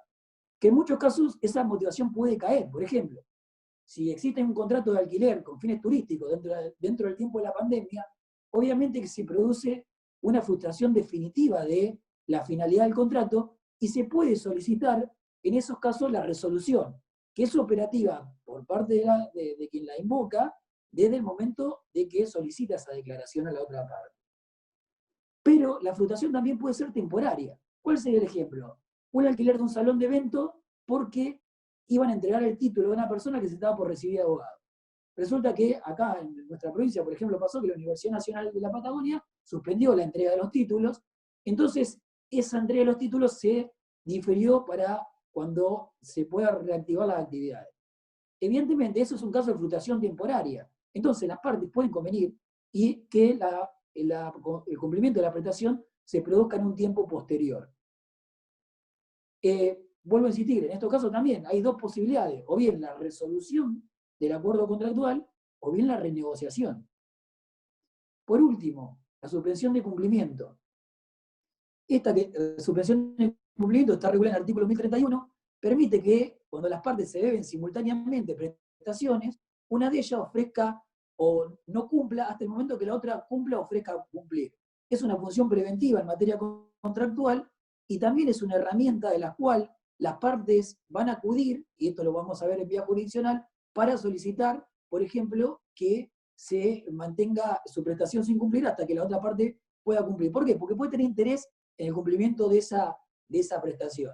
Como dice la profesora Garrido Cordovera, se dilata la ejecución del deber jurídico de uno de los contratantes hasta que el otro cumpla. Bien, como decíamos, y por último, el último caso que también vamos a tener implicancia con relación a esta herramienta es el caso fortuito. ¿Cuándo hay caso fortuito? Todos sabemos que el caso fortuito es cuando el hecho no ha podido ser previsto, siendo previsto, no pudo ser evitado. Sabemos que el código, el artículo 1730, toma como sinónimos el caso fortuito y la fuerza mayor, no de la perspectiva etimológica, sino en cuanto a sus efectos. Bien, ¿cuál sería el caso? Por ejemplo, haber convenido un recital, haber convenido un partido de fútbol, un evento deportivo para la fecha donde se transitó la pandemia. Por ejemplo, la entrega de mercaderías que no se ha podido cumplir porque está fuera del ámbito de los servicios que están autorizados. Por ejemplo, una escritura pública que estaba prevista para una fecha en la cual estaban suspendidas las actividades. Tenemos muchos casos de esto. ¿Y esto qué quiere decir? Que el que invoca el caso fortuito puede retener lo que ha obtenido como consecuencia de ese incumplimiento de la obligación que está justamente siendo autorizado por la normativa vigente. No, por supuesto que no, porque había un enriquecimiento sin causa que está previsto en el artículo 1794 y el deber es justamente de restituir todo aquello que haya dado como consecuencia de ese contrato que se ha tornado imposible su cumplimiento. Bien, en materia contractual quiero decir a modo conclusivo dos cuestiones. Que creo que va a ser muy importante para el ámbito jurisdiccional lo que sea fuera de la jurisdicción. Por eso, para mí, la labor de los abogados es muy trascendente en lo que tiene que ver con las mediaciones y las renegociaciones contractuales. Me parece que esto va a ser determinante para evitar el colapso en materia jurisdiccional. Y en materia jurisdiccional, los jueces, cuando tengamos que resolver cuestiones vinculadas con el ámbito contractual, creo que tenemos que acudir a dos principios básicos del derecho, históricos, que son el de la buena fe contractual, para resolver cualquier cuestión que se suscite en el ámbito contractual. Fíjense que todas esas instituciones que mencioné dan lugar a la posibilidad de renegociación, readecuación o modificación de algunas cuestiones vinculadas con el acuerdo contractual. Entonces, siempre los jueces podemos, en esos casos, tener en consideración, bajo el principio de la buena fe contractual, cuál era la perspectiva teleológica del acuerdo contractual. Y por último, en relación al ámbito jurisdiccional, lo que sí tenemos que evitar son los abusos del derecho, porque así como va a haber personas que van a encontrarse en una situación perjudicada por esta pandemia, en el ámbito contractual, y van a querer restablecer su derecho, también va a haber otras, como ya conocemos, que van a aprovechar la situación y justamente tratar de sacar alguna ventaja. Los jueces tenemos que estar, desde mi humilde perspectiva, muy atentos a estos dos principios, la buena fe contractual y el abuso del derecho. Bueno, gracias Julián, excelente. Bueno, nos hiciste todo un recorrido por la responsabilidad extracontractual, la contractual, así que bueno, bárbaro. Y bueno, ahora damos lugar a nuestro último panelista, el doctor Quaglia, que no sé, no lo estoy viendo por ahí. A ver. Acá estoy. Ah, Marcelo, muy bien, ahí estás, así que bueno, te dejo en uso de la palabra. Bueno, muchas gracias. Estoy ahí, no sé si ven la pantalla. Sí, se ve, ahí fantástico. Está perfecto. Bueno, voy a tratar de ser breve. Primero agradecer obviamente la invitación y un gusto compartir este panel con amigos. Segundo, voy a ser breve para no violar sus derechos de consumidores como consumidores justamente de este curso. Y tercero, voy a ir a algunas cuestiones puntuales, dado que hay muchas cosas que han tocado y han tocado mucho mejor que yo los que me precedieron. Básicamente la idea es hacer un relevamiento sobre lo que son las cuestiones de las relaciones de consumo vinculadas con las operaciones de crédito para el consumo. Ahí, como primer consideración, muy breve, ver dónde estamos parados en lo que es el marco jurídico, recordar que estamos en presencia de lo que se llama un microsistema de consumo, donde tenemos un sistema independiente, con reglas propias, con soluciones específicas, que sin perjuicio de ello está incorporado dentro de un macrosistema, lo que nos permite un fenómeno de plurijuridicismo jurídico, que es una palabra que inventó la querida Noemí Nicolau y que es difícil de decir y que por suerte esta vez me ha salido bien. Y acá, en esta situación de pandemia y pospandemia, teniendo en cuenta justamente que las relaciones de consumo generan una situación de horizontalidad, nos atraviesan un montón de vicisitudes o relaciones de las personas, muchas veces vamos a tener que recurrir a principios del derecho, a la teoría general para encontrar las soluciones, siempre, como señalaba al principio Machi, ponderando lo que son los principios generales de la tutela de los consumidores. Lamentablemente en nuestro derecho no tenemos un principio general de derecho de consumo, más allá de que el proyecto de Código de Defensa del Consumidor, que está actualmente en tratamiento en el Senado, los incorpora. Pero hay una resolución, que es la resolución 36 del año pasado de Mercosur, que establece 14 principios en materia de consumo, que como bien señala el amigo José Sayán, un tucumano, esto es soft law, o sea, es una norma que todavía no se ha incorporado en nuestro derecho, pero que la podemos utilizar, y a la cual podemos recurrir muchas veces para invocarla como argumento de autoridad. Y obviamente esta mixtura o este caos normativo, por decirlo de alguna manera, ¿cómo lo solucionamos? A través del llamado diálogo de fuentes. Hay un montón de normas en esta materia, yo acá les traje algunas de las más relevantes. Lo primero que tenemos que tener en cuenta es que este diálogo de fuente tiene que estar encabezado obviamente por la Constitución Nacional y los tratados internacionales de derechos humanos, con los controles de convencionalidad, y hay un montón de normas. Yo simplemente les quiero destacar aquí la existencia de un digesto de emergencia sanitaria, que acá tiene la dirección web donde lo pueden encontrar, que esta es una página oficial, y que constantemente se actualiza y se van incorporando todas las resoluciones, decretos, comunicaciones del Banco Central, etcétera, vinculadas con la materia del consumo. Ustedes pueden ocurrir o concurrir para ver si hay alguna norma específica en relación a algún aspecto que tengan que resolver. Y más allá de toda esta enunciación, otra cuestión que me parece interesante destacar es el tema de la existencia de los hipervulnerables, de lo cual también algo se habló. Fíjense, en esta materia tenemos por un lado la resolución primera de este año de la Comisión Interamericana de Derechos Humanos, que justamente refiere a los hipervulnerables. Los hipervulnerables son consumidores en una situación de vulnerabilidad agravada, las personas mayores, las personas que cuenten con alguna discapacidad, los niños, niñas, adolescentes, etc. Esta resolución justamente procura tutelar a los hipervulnerables, refiere al acceso a la justicia, lo cual también hace nuestra Corte en la reciente resolución que sacó ante el planteo de la vicepresidente, destacando que el acceso a la justicia tiene que existir y darse aún en situaciones de estado de sitio, que no es la que tenemos obviamente, y no solo la Comisión, sino también la Corte Interamericana, en un comunicado de abril de este año, refiere a la necesidad de amparar y a las personas que se encuentran en un mayor estado de vulnerabilidad. En nuestro derecho hay varios fallos, la misma Corte Nacional ha receptado el concepto de hipervulnerable, sobre todo en materia de salud, cortes provinciales como la de Mendoza, con un muy buen voto de la querida Ida, también trató el tema ya hace casi 20 años, recomendaciones de jornadas nacionales, y mañana se va a publicar en el Boletín Oficial una resolución que es la 139 de la Secretaría de Comercio Interior, que si bien lo refiere en el ámbito del Poder Ejecutivo y de la Administración Pública, incorpora un concepto legal de hipervulnerables. Que acá yo se los traje, que habla justamente de esto que estamos refiriendo, y algo que es un poco discutible y a considerar, adiciona a lo que son las personas humanas, personas jurídicas sin fines de lucro, cuyo objeto social tienda a tutelar a colectivos que sean personas humanas hipervulnerables. Pero bueno, hoy ya tendríamos, o a partir de mañana, porque la norma dice que una vez que se va a publicar en el Boletín Oficial va a entrar en vigencia, vamos a tener un concepto legal de hipervulnerable en el cual ustedes se pueden tomar para ver si la situación que tengan que resolver se encuentra dentro de este marco. Eso un poco en lo que es el régimen jurídico. ¿Cuáles son los bienes a tutelar en la situación actual? Básicamente lo fundamental, y es justamente uno de los principios que señala tanto el proyecto de código como la resolución del Mercosur al que hacía referencia, es la necesidad del acceso de los bienes básicos y esenciales al consumo a través de la tutela de los derechos fundamentales de los consumidores, que están incorporados en el 42 de la Constitución, así como en tratados internacionales como el Pacto Internacional de Derechos Económicos, Sociales y Culturales, varios de los cuales yo les hago aquí referencia.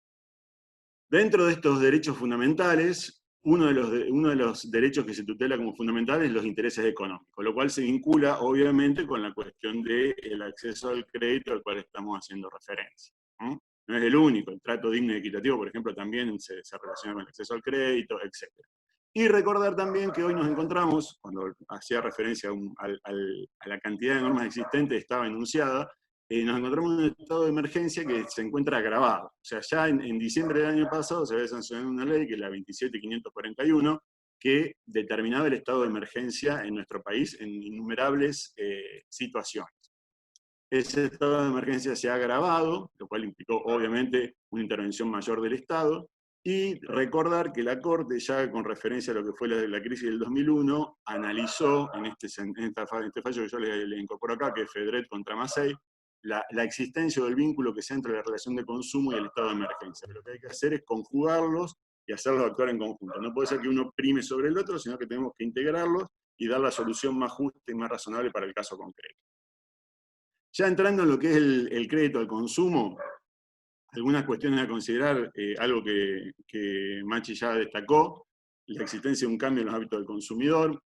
Hoy hay un incremento del 45% de actividad a través de lo que es el e-commerce. Ahí hay muy interesante un trabajo del doctor Mendieta, que él plantea que, dada la imposibilidad de intermediación directa con los bienes o con los servicios, toda contratación a través de e-commerce me torna a mí en hipervulnerable, una cuestión a analizar. Dejo el interrogante. Yo al final del pago les puse una bibliografía donde está el trabajo de Mendieta, entre otros, para que alguno, si lo quiere, profundizar.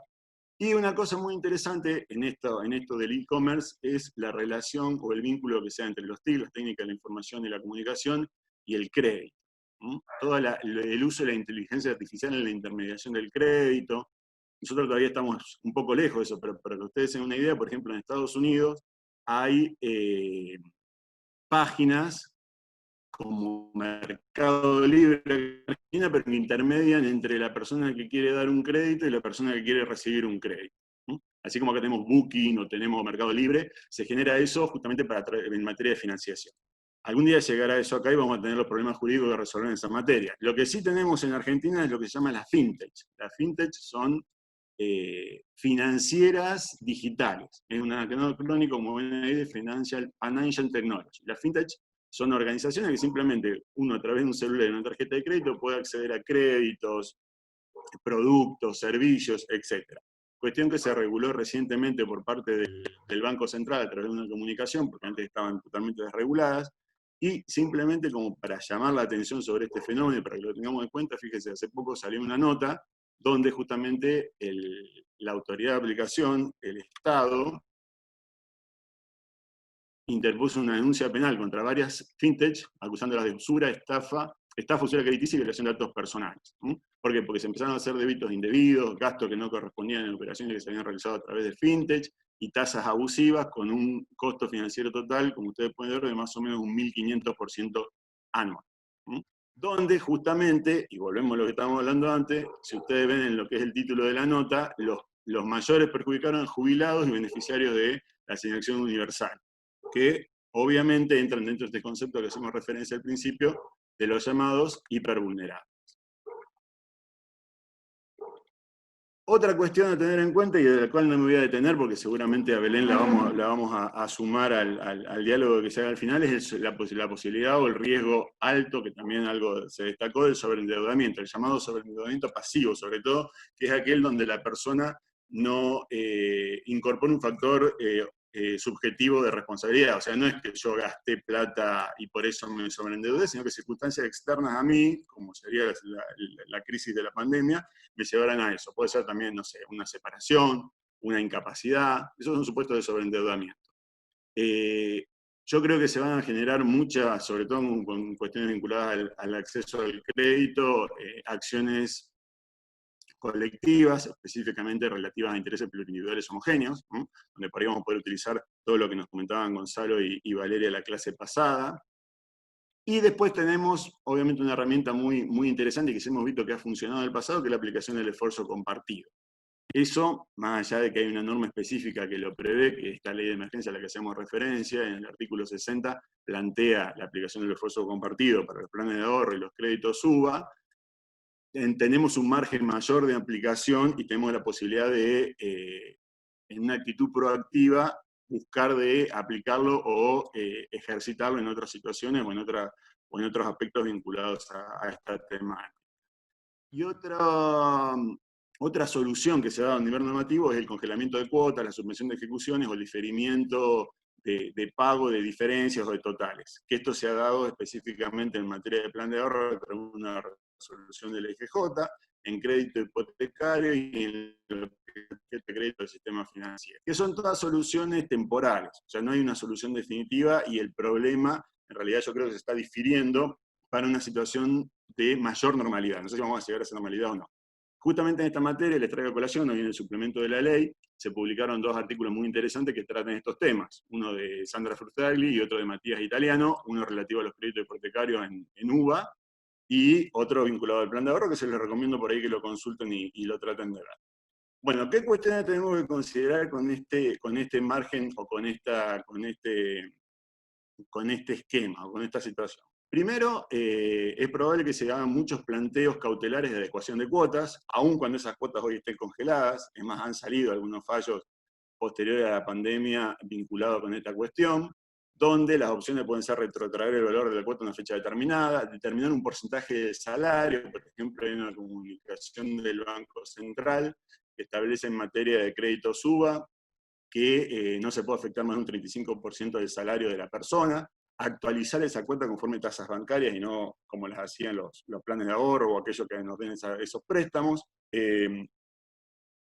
Hay algunas sentencias de Mar del Plata que refieren al REM, al índice de revelamiento de expectativa del mercado, que es un índice que publica el Banco Central en base a la confianza o la expectativa del consumidor en el mercado.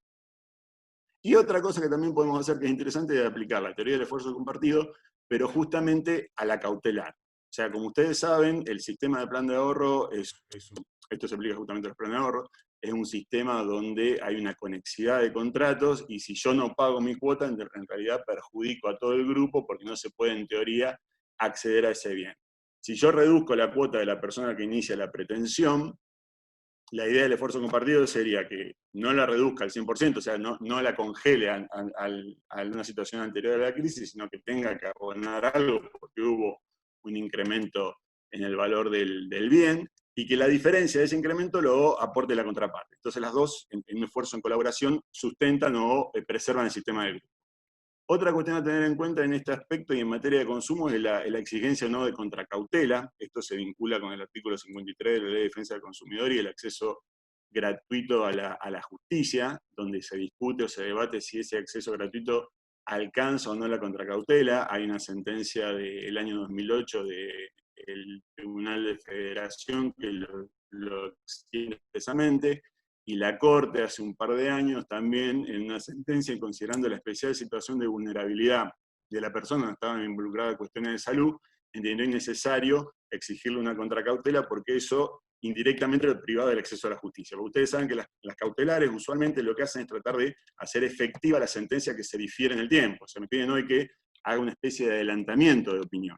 A veces se condice con el fondo, usualmente no, pero yo ya aseguro o preservo ese derecho. Entonces yo le puedo dar el acceso a la justicia al consumidor, pero si no le doy la cautela o no permito que acceda a esa cautela por pidiéndole la contracautela, hay que ver en el caso concreto si no le estoy privando del derecho de fondo. Entonces, un poco con esta lógica, la Corte entiende en situaciones muy particulares y excepcionales que se admitiría la posibilidad de eximir de contracautela. Otro tema que en realidad es más general, pero acá lo referimos un poco a lo que es pagaré de consumo, es el tema de las tasas abusivas. Muchas veces en los pagarés se incorporan tasas abusivas, a veces no están ni siquiera incorporadas, sino que a través de la integración se logra llegar a esa información. Una pauta para integrar y declarar nulas esas cláusulas puede ser las publicaciones de estadística que hace el Banco Central. El Banco Central tiene una publicación de estadística que yo entiendo que nosotros como jueces podemos acceder aun cuando las partes no lo hayan incorporado al proceso, porque son información que es de público y notorio, y además un ente oficial. Sería algo parecido, por ejemplo, a las estadísticas del INDEC, donde el banco publica los intereses, los promedios de intereses de cada una de las actividades. Préstamo a 30 días, préstamo a 90 días, préstamo en el sector financiero, fuera del sector financiero, etc. Entonces yo tengo una pauta para ver si una tasa, en un caso concreto, fue abusiva o no. Sobre todo considerando que cuando yo tengo que resolver esa sentencia, puede haber pasado por lo menos un año o un poco menos desde que el juicio se inició y obviamente desde que ese pagaré o ese acuerdo fijó esa tasa. También la integración me permite a mí tratar el tema del anatocismo. Muchas veces cuando me integran ese pagaré de consumo con el documento que respalda la operación, advierto que los capitales difieren. Compré una heladera en 10.000 pesos y me hicieron firmar un pagaré por 25.000. De oficio, el juez puede declarar o anular esa integración a capitalización de intereses y solamente condenar al capital más los intereses, pero sin su capitalización. Y también la posibilidad, que es algo que hemos hecho en algunos jueces acá en Rosario, de establecer mandatos preventivos en esta materia. Cuando vemos que estas conductas son reiteradas por parte de determinadas entidades financieras o no financieras, se han librado comunicaciones o informes a la autoridad de aplicación para que inicien investigaciones de oficio y vean si corresponde o no la aplicación de multas a esas prestadoras de servicios financieros o no financieros. De nuevo el tema del sobreendeudamiento, acá en realidad y muy brevemente hay dos grandes opciones, la posibilidad de pedir la propia quiebra, que yo entiendo personalmente que muchas veces es una solución demasiado gravosa para el consumidor, sobre todo porque el sobreendeudamiento no necesariamente implica la insolvencia, sino la imposibilidad de atender a las prestaciones a corto plazo, o el recurrir a medidas de recomposición del patrimonio, donde se han iniciado algunas acciones donde se pide, por ejemplo, que se dejen de descontar determinados préstamos del sueldo, se solicita que la justicia convoque a las partes para renegociar la financiación de los créditos, etc. Ahí es muy interesante y se puede tomar como pauta la incorporación de criterios de pautas que se hacen pero dentro del ámbito de la autoridad de aplicación, pero nosotros como jueces yo creo que también lo podemos adaptar, del proyecto de código, que justamente esa parte ha sido redactada por Belén y es muy enriquecedora y les recomiendo por ahí que la consulten. Cuestiones jurídicas a considerar en toda esta situación: la conexidad contractual, muchas veces en el ámbito de crédito del consumo y conexidad contractual. Acá yo les traje un fallo de la Suprema Corte de Buenos Aires del año 2004, que justamente refiere a una persona que para adquirir un bien sacó un crédito en un banco, después el bien no se condecía con las condiciones que tenía que tener y la Corte reconoció la vinculación existente entre estas dos figuras. Hoy la tenemos expresamente reconocida en el 1073 y siguiente del Código, pero este fallo tiene muchos argumentos y por ahí creo que nos permiten un poquito más allá de lo que plantea el Código, que a veces se queda un poco corto, sobre todo en materia de acciones directas, sin perjuicio. En el ámbito del consumo tenemos varias regulaciones que nos permiten ejercer acciones directas con aquellos con los cuales no hemos contratado. Otra cuestión importante es la renegociación. Acá, y de esto ya algo se habló, con el tema de la prevención del daño, GAL2, invocando justamente este 1713, sobre el cual ya refirieron algunos de los compañeros, dice que el juez tiene que buscar la solución menos cruenta, o sea, la solución que sea que genere menor daño posible. Y muchas veces esa solución va a ser la renegociación de las partes, una renegociación que se puede dar en el marco del proceso. O sea, el juez, como director del proceso, puede convocar a las partes y sentarlos a renegociar la situación dada. Y esto muchas veces es muy útil, sobre todo una vez que ya se trabó la litis, donde ya sé cuáles son las pretensiones de la parte, a diferencia de lo que pasa muchas veces en el ámbito de las mediaciones prejudiciales obligatorias, o después que ya se ofreció la prueba, donde yo ya sé más o menos cuáles son las cartas que tiene cada una de las partes, y estudiando bien el expediente los puedo convocar y sentar y tratar de que ellos renegocien. Que es una cosa diferente de la revisión judicial, que es otra facultad que obviamente tenemos, si se frustra la renegociación. Pero lo ideal es que las partes sean las que solucionen ese problema. Obviamente que si hablamos de un ámbito de defensa del consumidor, el juez va a tener que tener una actitud proactiva y tratar de equilibrar el poder de negociación de las partes en esa situación. Y otra cosa a tener en cuenta, y que se está dando mucho en la práctica, o se ya está empezando a ver, es que ante la falta de prestación de determinados servicios, los proveedores ofrecen bonos, vouchers, a futuro. ¿Qué pasa? Muchas veces no sabemos si esas empresas van a seguir en el mercado. Entonces, un poco con una analogía con lo que es el 1032, que habla de la supresión de los efectos del contrato y la necesidad por ahí de asegurar las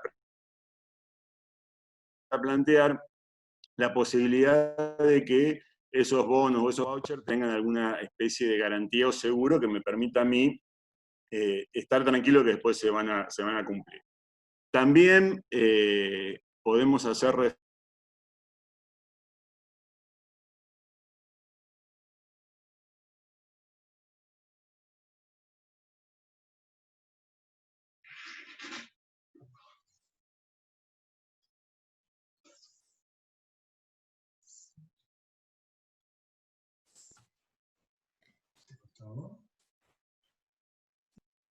¿Se cortó? Parece que... Pensé que había sido yo. Ahora lo vamos a conectar nuevamente. Está Marcelo. Perfecto. Ya. ¿Estamos? ¿Sí?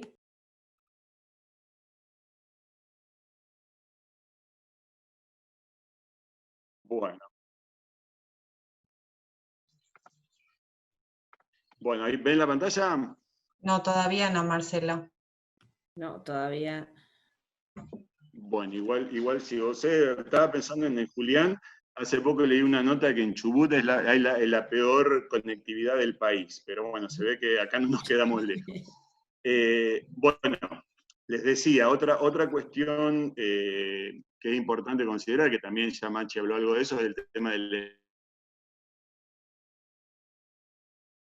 consumo, y algo que probablemente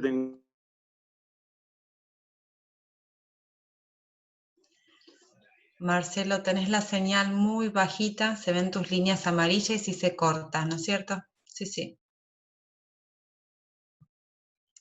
A ver si. Sí, se corta. Sí, Marcelo.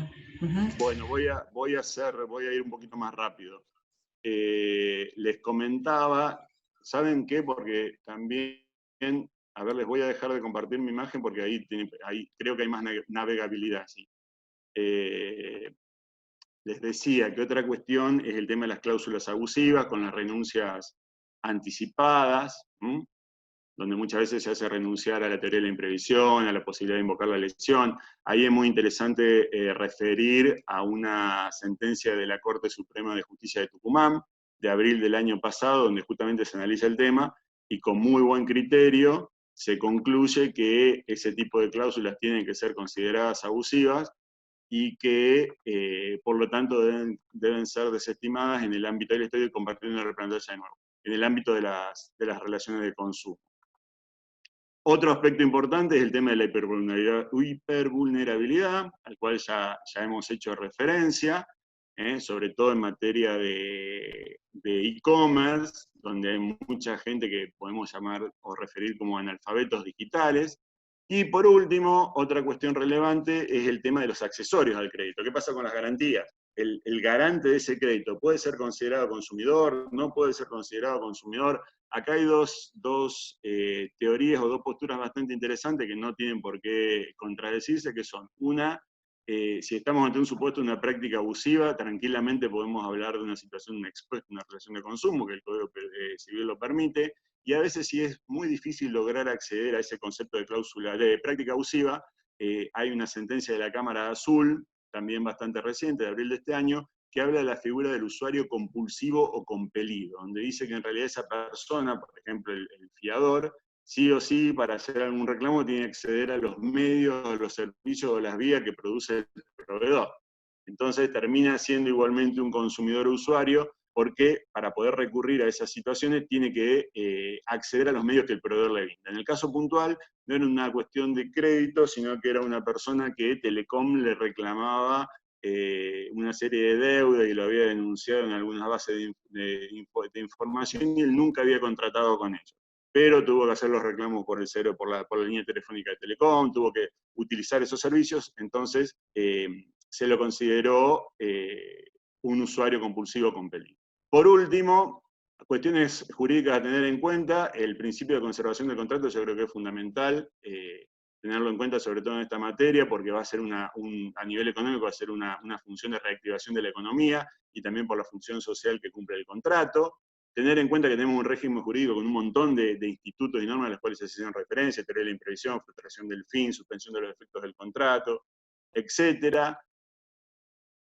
Plantearnos si existe la necesidad de un nuevo régimen. Hay algunas situaciones que nos pueden llevar a esto, sobre todo esto que veíamos de los consumidores sobreendeudados, la posibilidad, hay algunos proyectos de previsión de informar en la pandemia, de prevención de saneamiento, refinanciación de deudas, etc.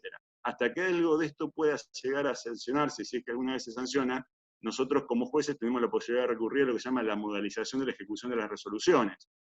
Cuando nosotros condenamos, podemos condenar y modalizar el cumplimiento de esa condena, sobre todo cuando hablamos de un consumidor, de un hipervulnerable, donde diferimos el modo de cumplimiento de esa condena.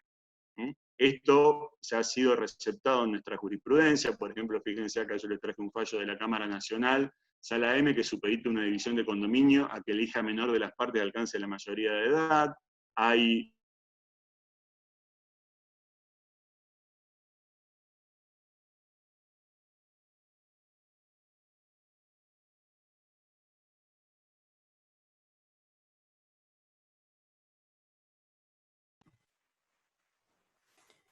Marcelo, parece que lo perdimos de vuelta.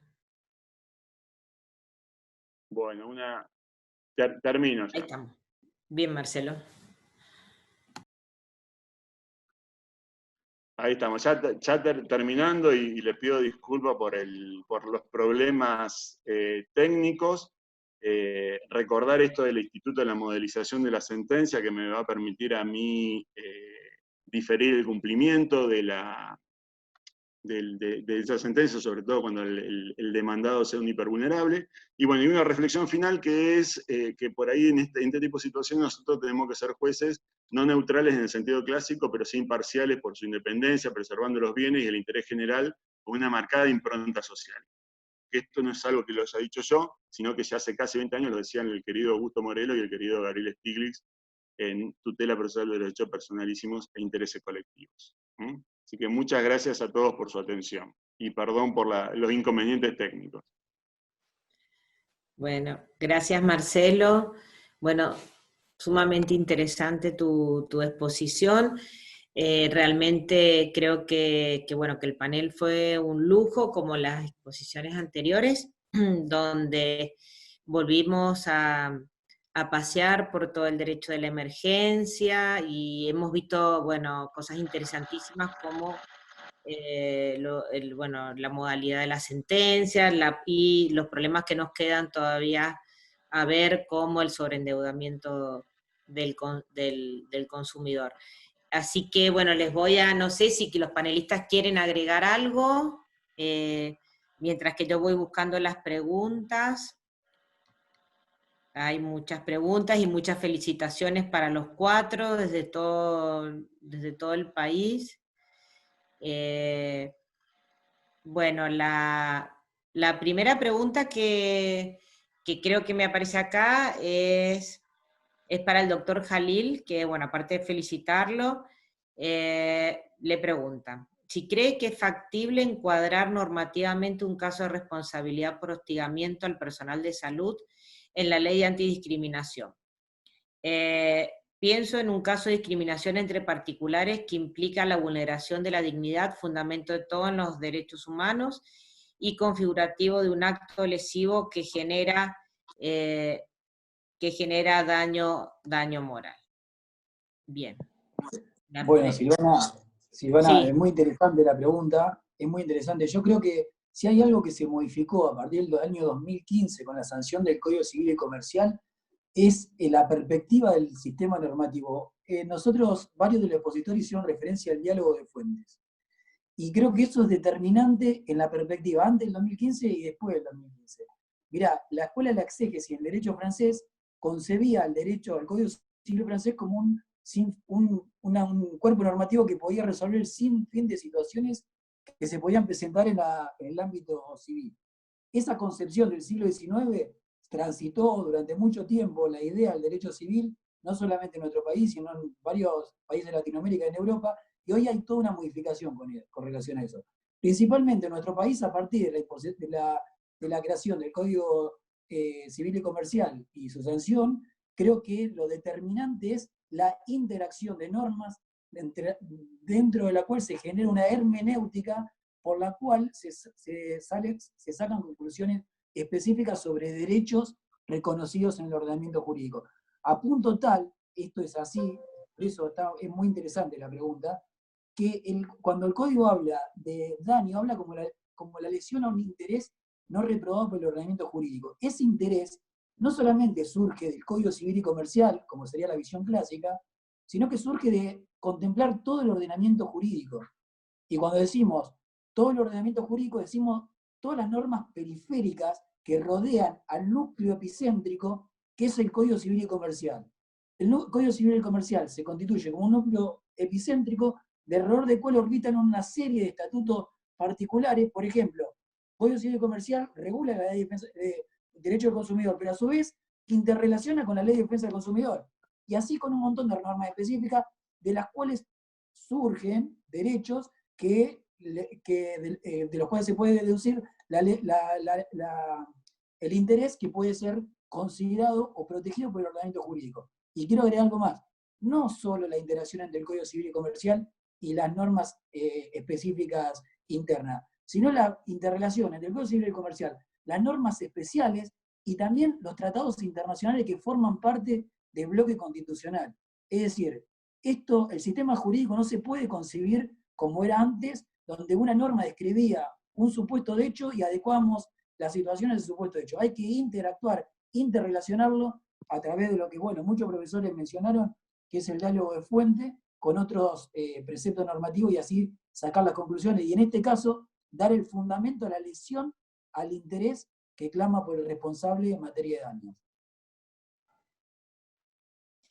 Bien, bueno, Bárbara, tu contestación, cuando vos aludís, viste, al diálogo de fuentes, bueno, a lo largo de estos 3 módulos que hemos tenido de contrato, obligaciones y, bueno, y el de consumo, siempre se ha hecho referencia a la necesidad de tener que acudir permanentemente al diálogo de fuentes, y por ejemplo, el doctor Stiglitz también agregaba que ahora tenemos que incorporar toda la normativa de emergencia en este diálogo de fuentes, ¿no? Como que cada vez, como decías vos, el diálogo de fuentes tiene más puntos para conectar, ¿no? Y eso hace Sí, cada vez más complejo. Es así, Silvana. Creo que el elemento que le da fundamento a esas resoluciones es el artículo 3 del Código Civil y Comercial, donde dice que lo que decidan los jueces tiene que ser a través de una decisión razonablemente fundada. Ese concepto de razonablemente fundado es en una interacción con todo el texto normativo, inclusive las normas de emergencia en este caso. Exacto, sí. Sí, creo Silvina, que sí. agrego algo. No solamente el diálogo de fuentes, sino también el rol que ocupa la persona en el nuevo Código Civil y Comercial. Fíjate que hay normas, la persona ya no es valorada por la función que cumple dentro de la sociedad, sino por lo que es en sí misma. Y de ahí se derivan una serie de protecciones. O sea, es determinante el artículo 51 del Código Civil, en donde habla de la dignidad de la persona y que la persona es inviolable, y de ahí se derivan una serie de derechos, por supuesto, como teniendo en cuenta esto, que no solamente goza de protección en el Código Civil, sino en todo el plexo normativo y constitucional. Sí, eso. Claro, la protección a la dignidad humana es como es la clave del... ¿Qué es el cambio de ideología del Irán. código? En Sí. definitiva, es el cambio de ideología que tiene el Código cambio de paradigma. Comercial. Sí, exactamente, y acá lo hemos visto en la pandemia. A mí un tema que sí que me preocupa, y bueno, y te quería invitar, Belén, capaz a sumarte, es cómo salimos del problema del sobreendeudamiento del consumidor, que ya venía mal y ahora está peor. ¿Qué nos podés aportar? Aparte, ¿cómo no la vamos a aprovechar a Belén? Exactamente, exactamente. Bueno, yo les agradezco la posibilidad, la verdad que para mí ha sido muy enriquecedor poder participar de las sucesivas sesiones y convocatorias, así que yo soy la agradecida y si hay algo que resulta estimulante es ver que los jueces, que el Poder Judicial está comprometido y que busca dar respuestas con o sin normas, acudiendo a los principios, y eso es lo que hay que hacer en lo que tiene en general y por supuesto en lo que tiene que ver con el sobreendeudamiento en particular, porque lo decía Machi al inicio, hoy el único cauce procedimental para buscar soluciones a las economías domésticas sobreendeudadas, hoy sería la ley de concursos bajo la figura de los llamados pequeños concursos. Pero la verdad es que toda la doctrina ha admitido que la irrupción del consumidor sobreendeudado ha puesto en evidencia la impotencia de este régimen general de insolvencia para dar respuestas adecuadas a esta crisis de las economías domésticas. Entonces, bueno, lo que hay que hacer es, a falta de un régimen más apropiado, bueno, seguir acudiendo a este que tenemos, pero Marcelo Quaglia ha hecho recién un maravilloso detalle de la innumerable cantidad de herramientas con las que cuentan los jueces hoy para que en el marco de cualquier proceso de ejecución de deudas, por ejemplo, hipotecarias, prendarias, cobros ejecutivos, de pagarés de consumo, de cumplimientos de contrato en general, se puedan abrir estas instancias, o sea, medidas de saneamiento de las economías domésticas en crisis se pueden resumir en dos. La renegociación del pasivo, que ya aquí se han desarrollado distintas manifestaciones, y Marcelo recién lo mencionaba, en el marco de cualquier juicio iniciado en contra de un consumidor, los jueces tienen el deber inexorable de constatar la existencia y la legitimidad de esa deuda que se está ejecutando. Y en ese marco, por supuesto, si fuera posible propiciar una instancia de renegociación abierta, se lo puede hacer. Pero si no, también el juez, en el ejercicio de ese rol protagónico, ese rol activo que se espera de los jueces en los procesos de consumo, también hacer saber a las partes que ese control de legitimidad de la deuda que se está reclamando se va a ejercer por parte del juez. Entonces, vía los intereses, vía las cláusulas abusivas, vía el precio, vía las prácticas empresarias vinculadas, por ejemplo, lo decía Marcelo también, a la inclusión de cláusulas vinculadas a la renuncia, a invocar determinadas defensas, es decir, todo este cortejo de herramientas sustanciales y procedimentales van a permitir que el acreedor, el proveedor que ejecuta o que inicia una demanda por cumplimiento de contrato, sepa que la composición de esa deuda y por lo tanto del pasivo que afecta al consumidor sobreendeudado va a ser motivo de particular análisis del juez. Y por supuesto, si finalmente esa acción prospera por el capital y con los intereses que corresponde, todavía ese resorte adicional que se mencionaba recién, esa facultad del juez de prever un modo de cumplimiento de esa condena que facilite que ese consumidor y su familia en estado de sobreendeudamiento no queden sujetas a una situación de marginalidad, que es en la que cae cualquier economía doméstica cuando se encuentra sobreendeudada. Yo no quiero usar más minutos de esto, sería un tema largo, pero el consumidor, ya se ha dicho, es un sujeto en situación de vulnerabilidad. Y el consumidor sobreendeudado es claramente un hipervulnerable. Entonces, a esos hipervulnerables que hay que protegerlos con medidas particularmente protectorias, para los jueces es un mandato primordial, porque el artículo 42 de la Constitución dice: las autoridades proveerán a la defensa de esto, a la protección de estos derechos, y los derechos de los consumidores sobreendeudados incluyen especialmente a los jueces, que son aquellos que a los cuales normalmente se acude para dirimir este tipo de controversias. Yo, la verdad que me congratula, me da tranquilidad que este tema del sobreendeudamiento de los consumidores esté instalado, y ya pareciera estar instalado también en la agenda política. Lo decían también recién, el Código de Defensa del Consumidor, que se encuentra actualmente con estado parlamentario, prevé medidas de prevención y de saneamiento, y un montón de herramientas vinculadas a la operatoria de crédito al consumo, que es otra deuda legislativa de larga data. Ojalá camine, pero lo que es mejor todavía es constatar que los jueces, con normas o sin ellas, están dispuestos a ejercer ese rol que les corresponde, y con el diálogo de fuentes, con las normas, encontrar soluciones adecuadas. Hoy no tenemos mucho más que eso. Generar instancias de renegociación cuando sea posible, y eventualmente, a la luz de algunas normas y principios, procurar esa rehabilitación del consumidor y su familia sobreendeudados. Gracias. No, gracias, Belén. Bueno,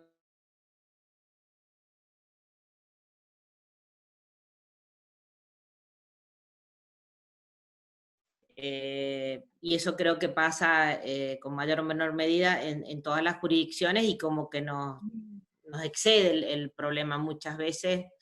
Pero bueno, creo que Marcelo dio grandes herramientas, como decís vos, para trabajar, a tal punto que desde la Defensoría Oficial acá en Mendoza me están pidiendo urgente tu filmina, porque le tratan muchos temas candentes que ellos tienen, porque creo que, bueno, Marcelo, agotaste todo el tema del crédito, y bueno, nos quedan muchísimos temas para seguir tratando, pero bueno, hemos tratado de hacer un pantallazo de la problemática del COVID-19 y el impacto en los contratos, en las obligaciones y en el consumo. Así que, bueno, las felicitaciones de todos lados, vienen felicitaciones, nos piden las filminas.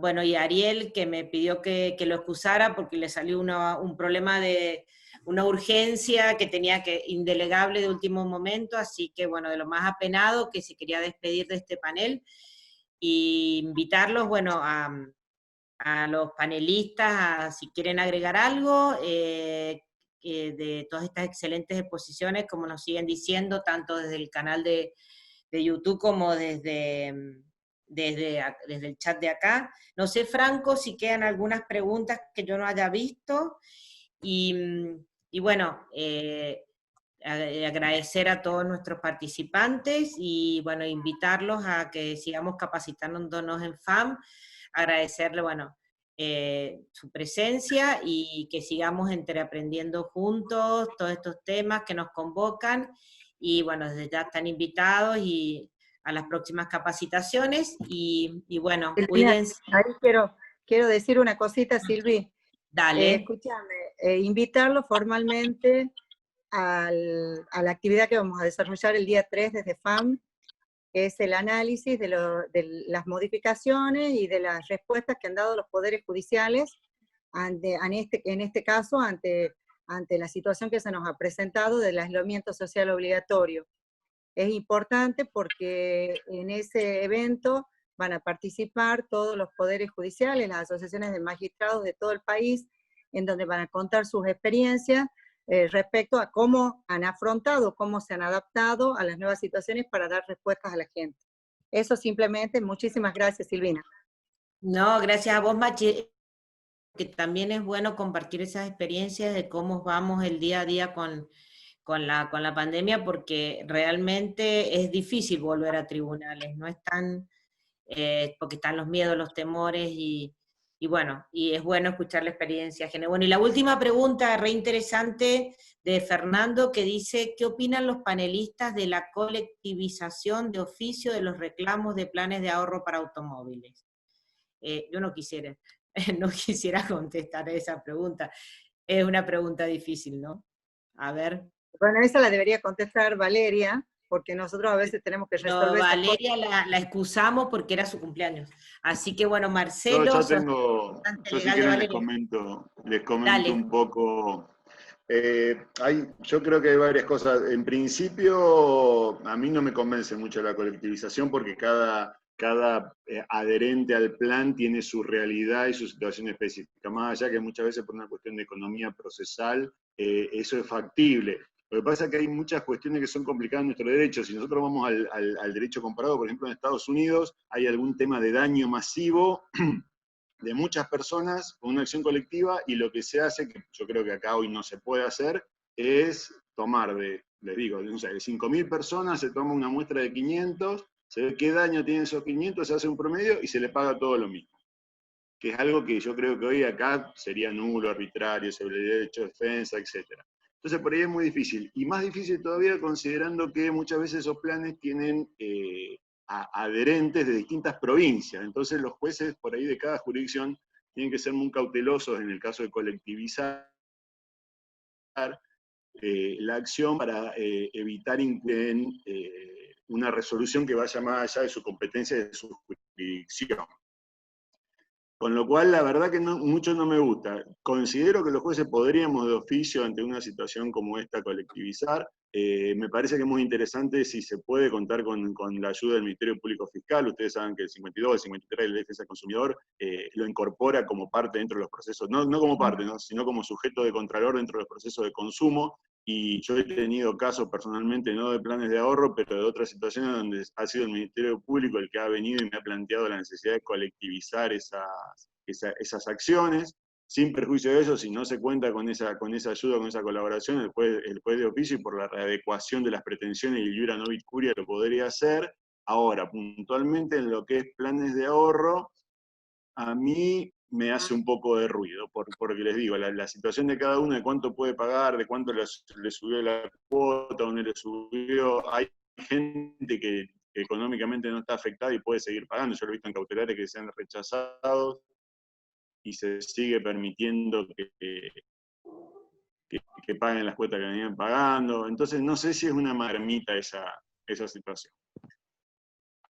Sí, no sé si Julián, Claudio, quieren agregar algo, Machi, sobre las colectivizaciones de los planes de ahorro. Sí, bueno, Marcelo, yo pienso un poco como vos, no quiero hablar mucho porque, bueno, yo tengo alguna acción de estas que se colectivizaron de oficio, creo que sí, que después tienen facultades para hacerlo, pero veo, es un tema complejo porque justamente el plan de ahorro está integrado por ahorristas de distintos puntos del país y es complejo cómo formar la clase sin romper ese plan. No sé, eso todavía no lo veo claro, no, eso me requiere un estudio importante, ¿no? Porque está con ese peligro que extiendas tu jurisdicción, ¿no? Fuera de la provincia, lo cual llevaría a pensar que a lo mejor podría llegar a ser una competencia federal para que tenga ese abarque. Es un tema complejo, justamente, no sé, Machi, Julián y Claudio, si tienen alguna opinión sobre los planes, pero no es nada fácil, me parece. Creo que las soluciones son las que dice Gonzalo, que esto tiene que ser por una renegociación colectiva fuera de tribunales. Bueno, tengo la opinión de lo que he hablado con vos, Silvina. Entonces no, está influenciado. No puedo tampoco decir mucho porque tengo uno para resolver, así que... Nosotros también. Así que no. Pero bueno, coincido en parte con lo que se ha dicho. Es un tema complejo y hay que ponerse. Es una clase, es complejo, es muy complejo el tema, sí. Te lo voy a mandar a vos, porque digo, si ya no Vamos a empezar a pelear por la prevención. Los planes de ahorro, digo, acá Mendoza, pero bueno, era otra. Sí, porque ese es otro tema. Así que bueno, agradecerle y siguen llegando las felicitaciones, pero creo que ya se ha hecho muy tarde y bueno, invitarlos para el 3 de junio, que estén con nosotros y bueno, agradecerles a los panelistas su predisposición, que a pesar de los obstáculos que hemos tenido hoy de conectividad, hicieron el esfuerzo y estuvieron y bueno, gracias por todo. Y bueno, nos vemos la próxima, hasta el 3 de junio, y bueno, gracias de nuevo y cuídense mucho. También un agradecimiento. Muchísimas gracias. Muchas gracias a todos. Y gracias a todos los participantes por estar firmes desde el primer día.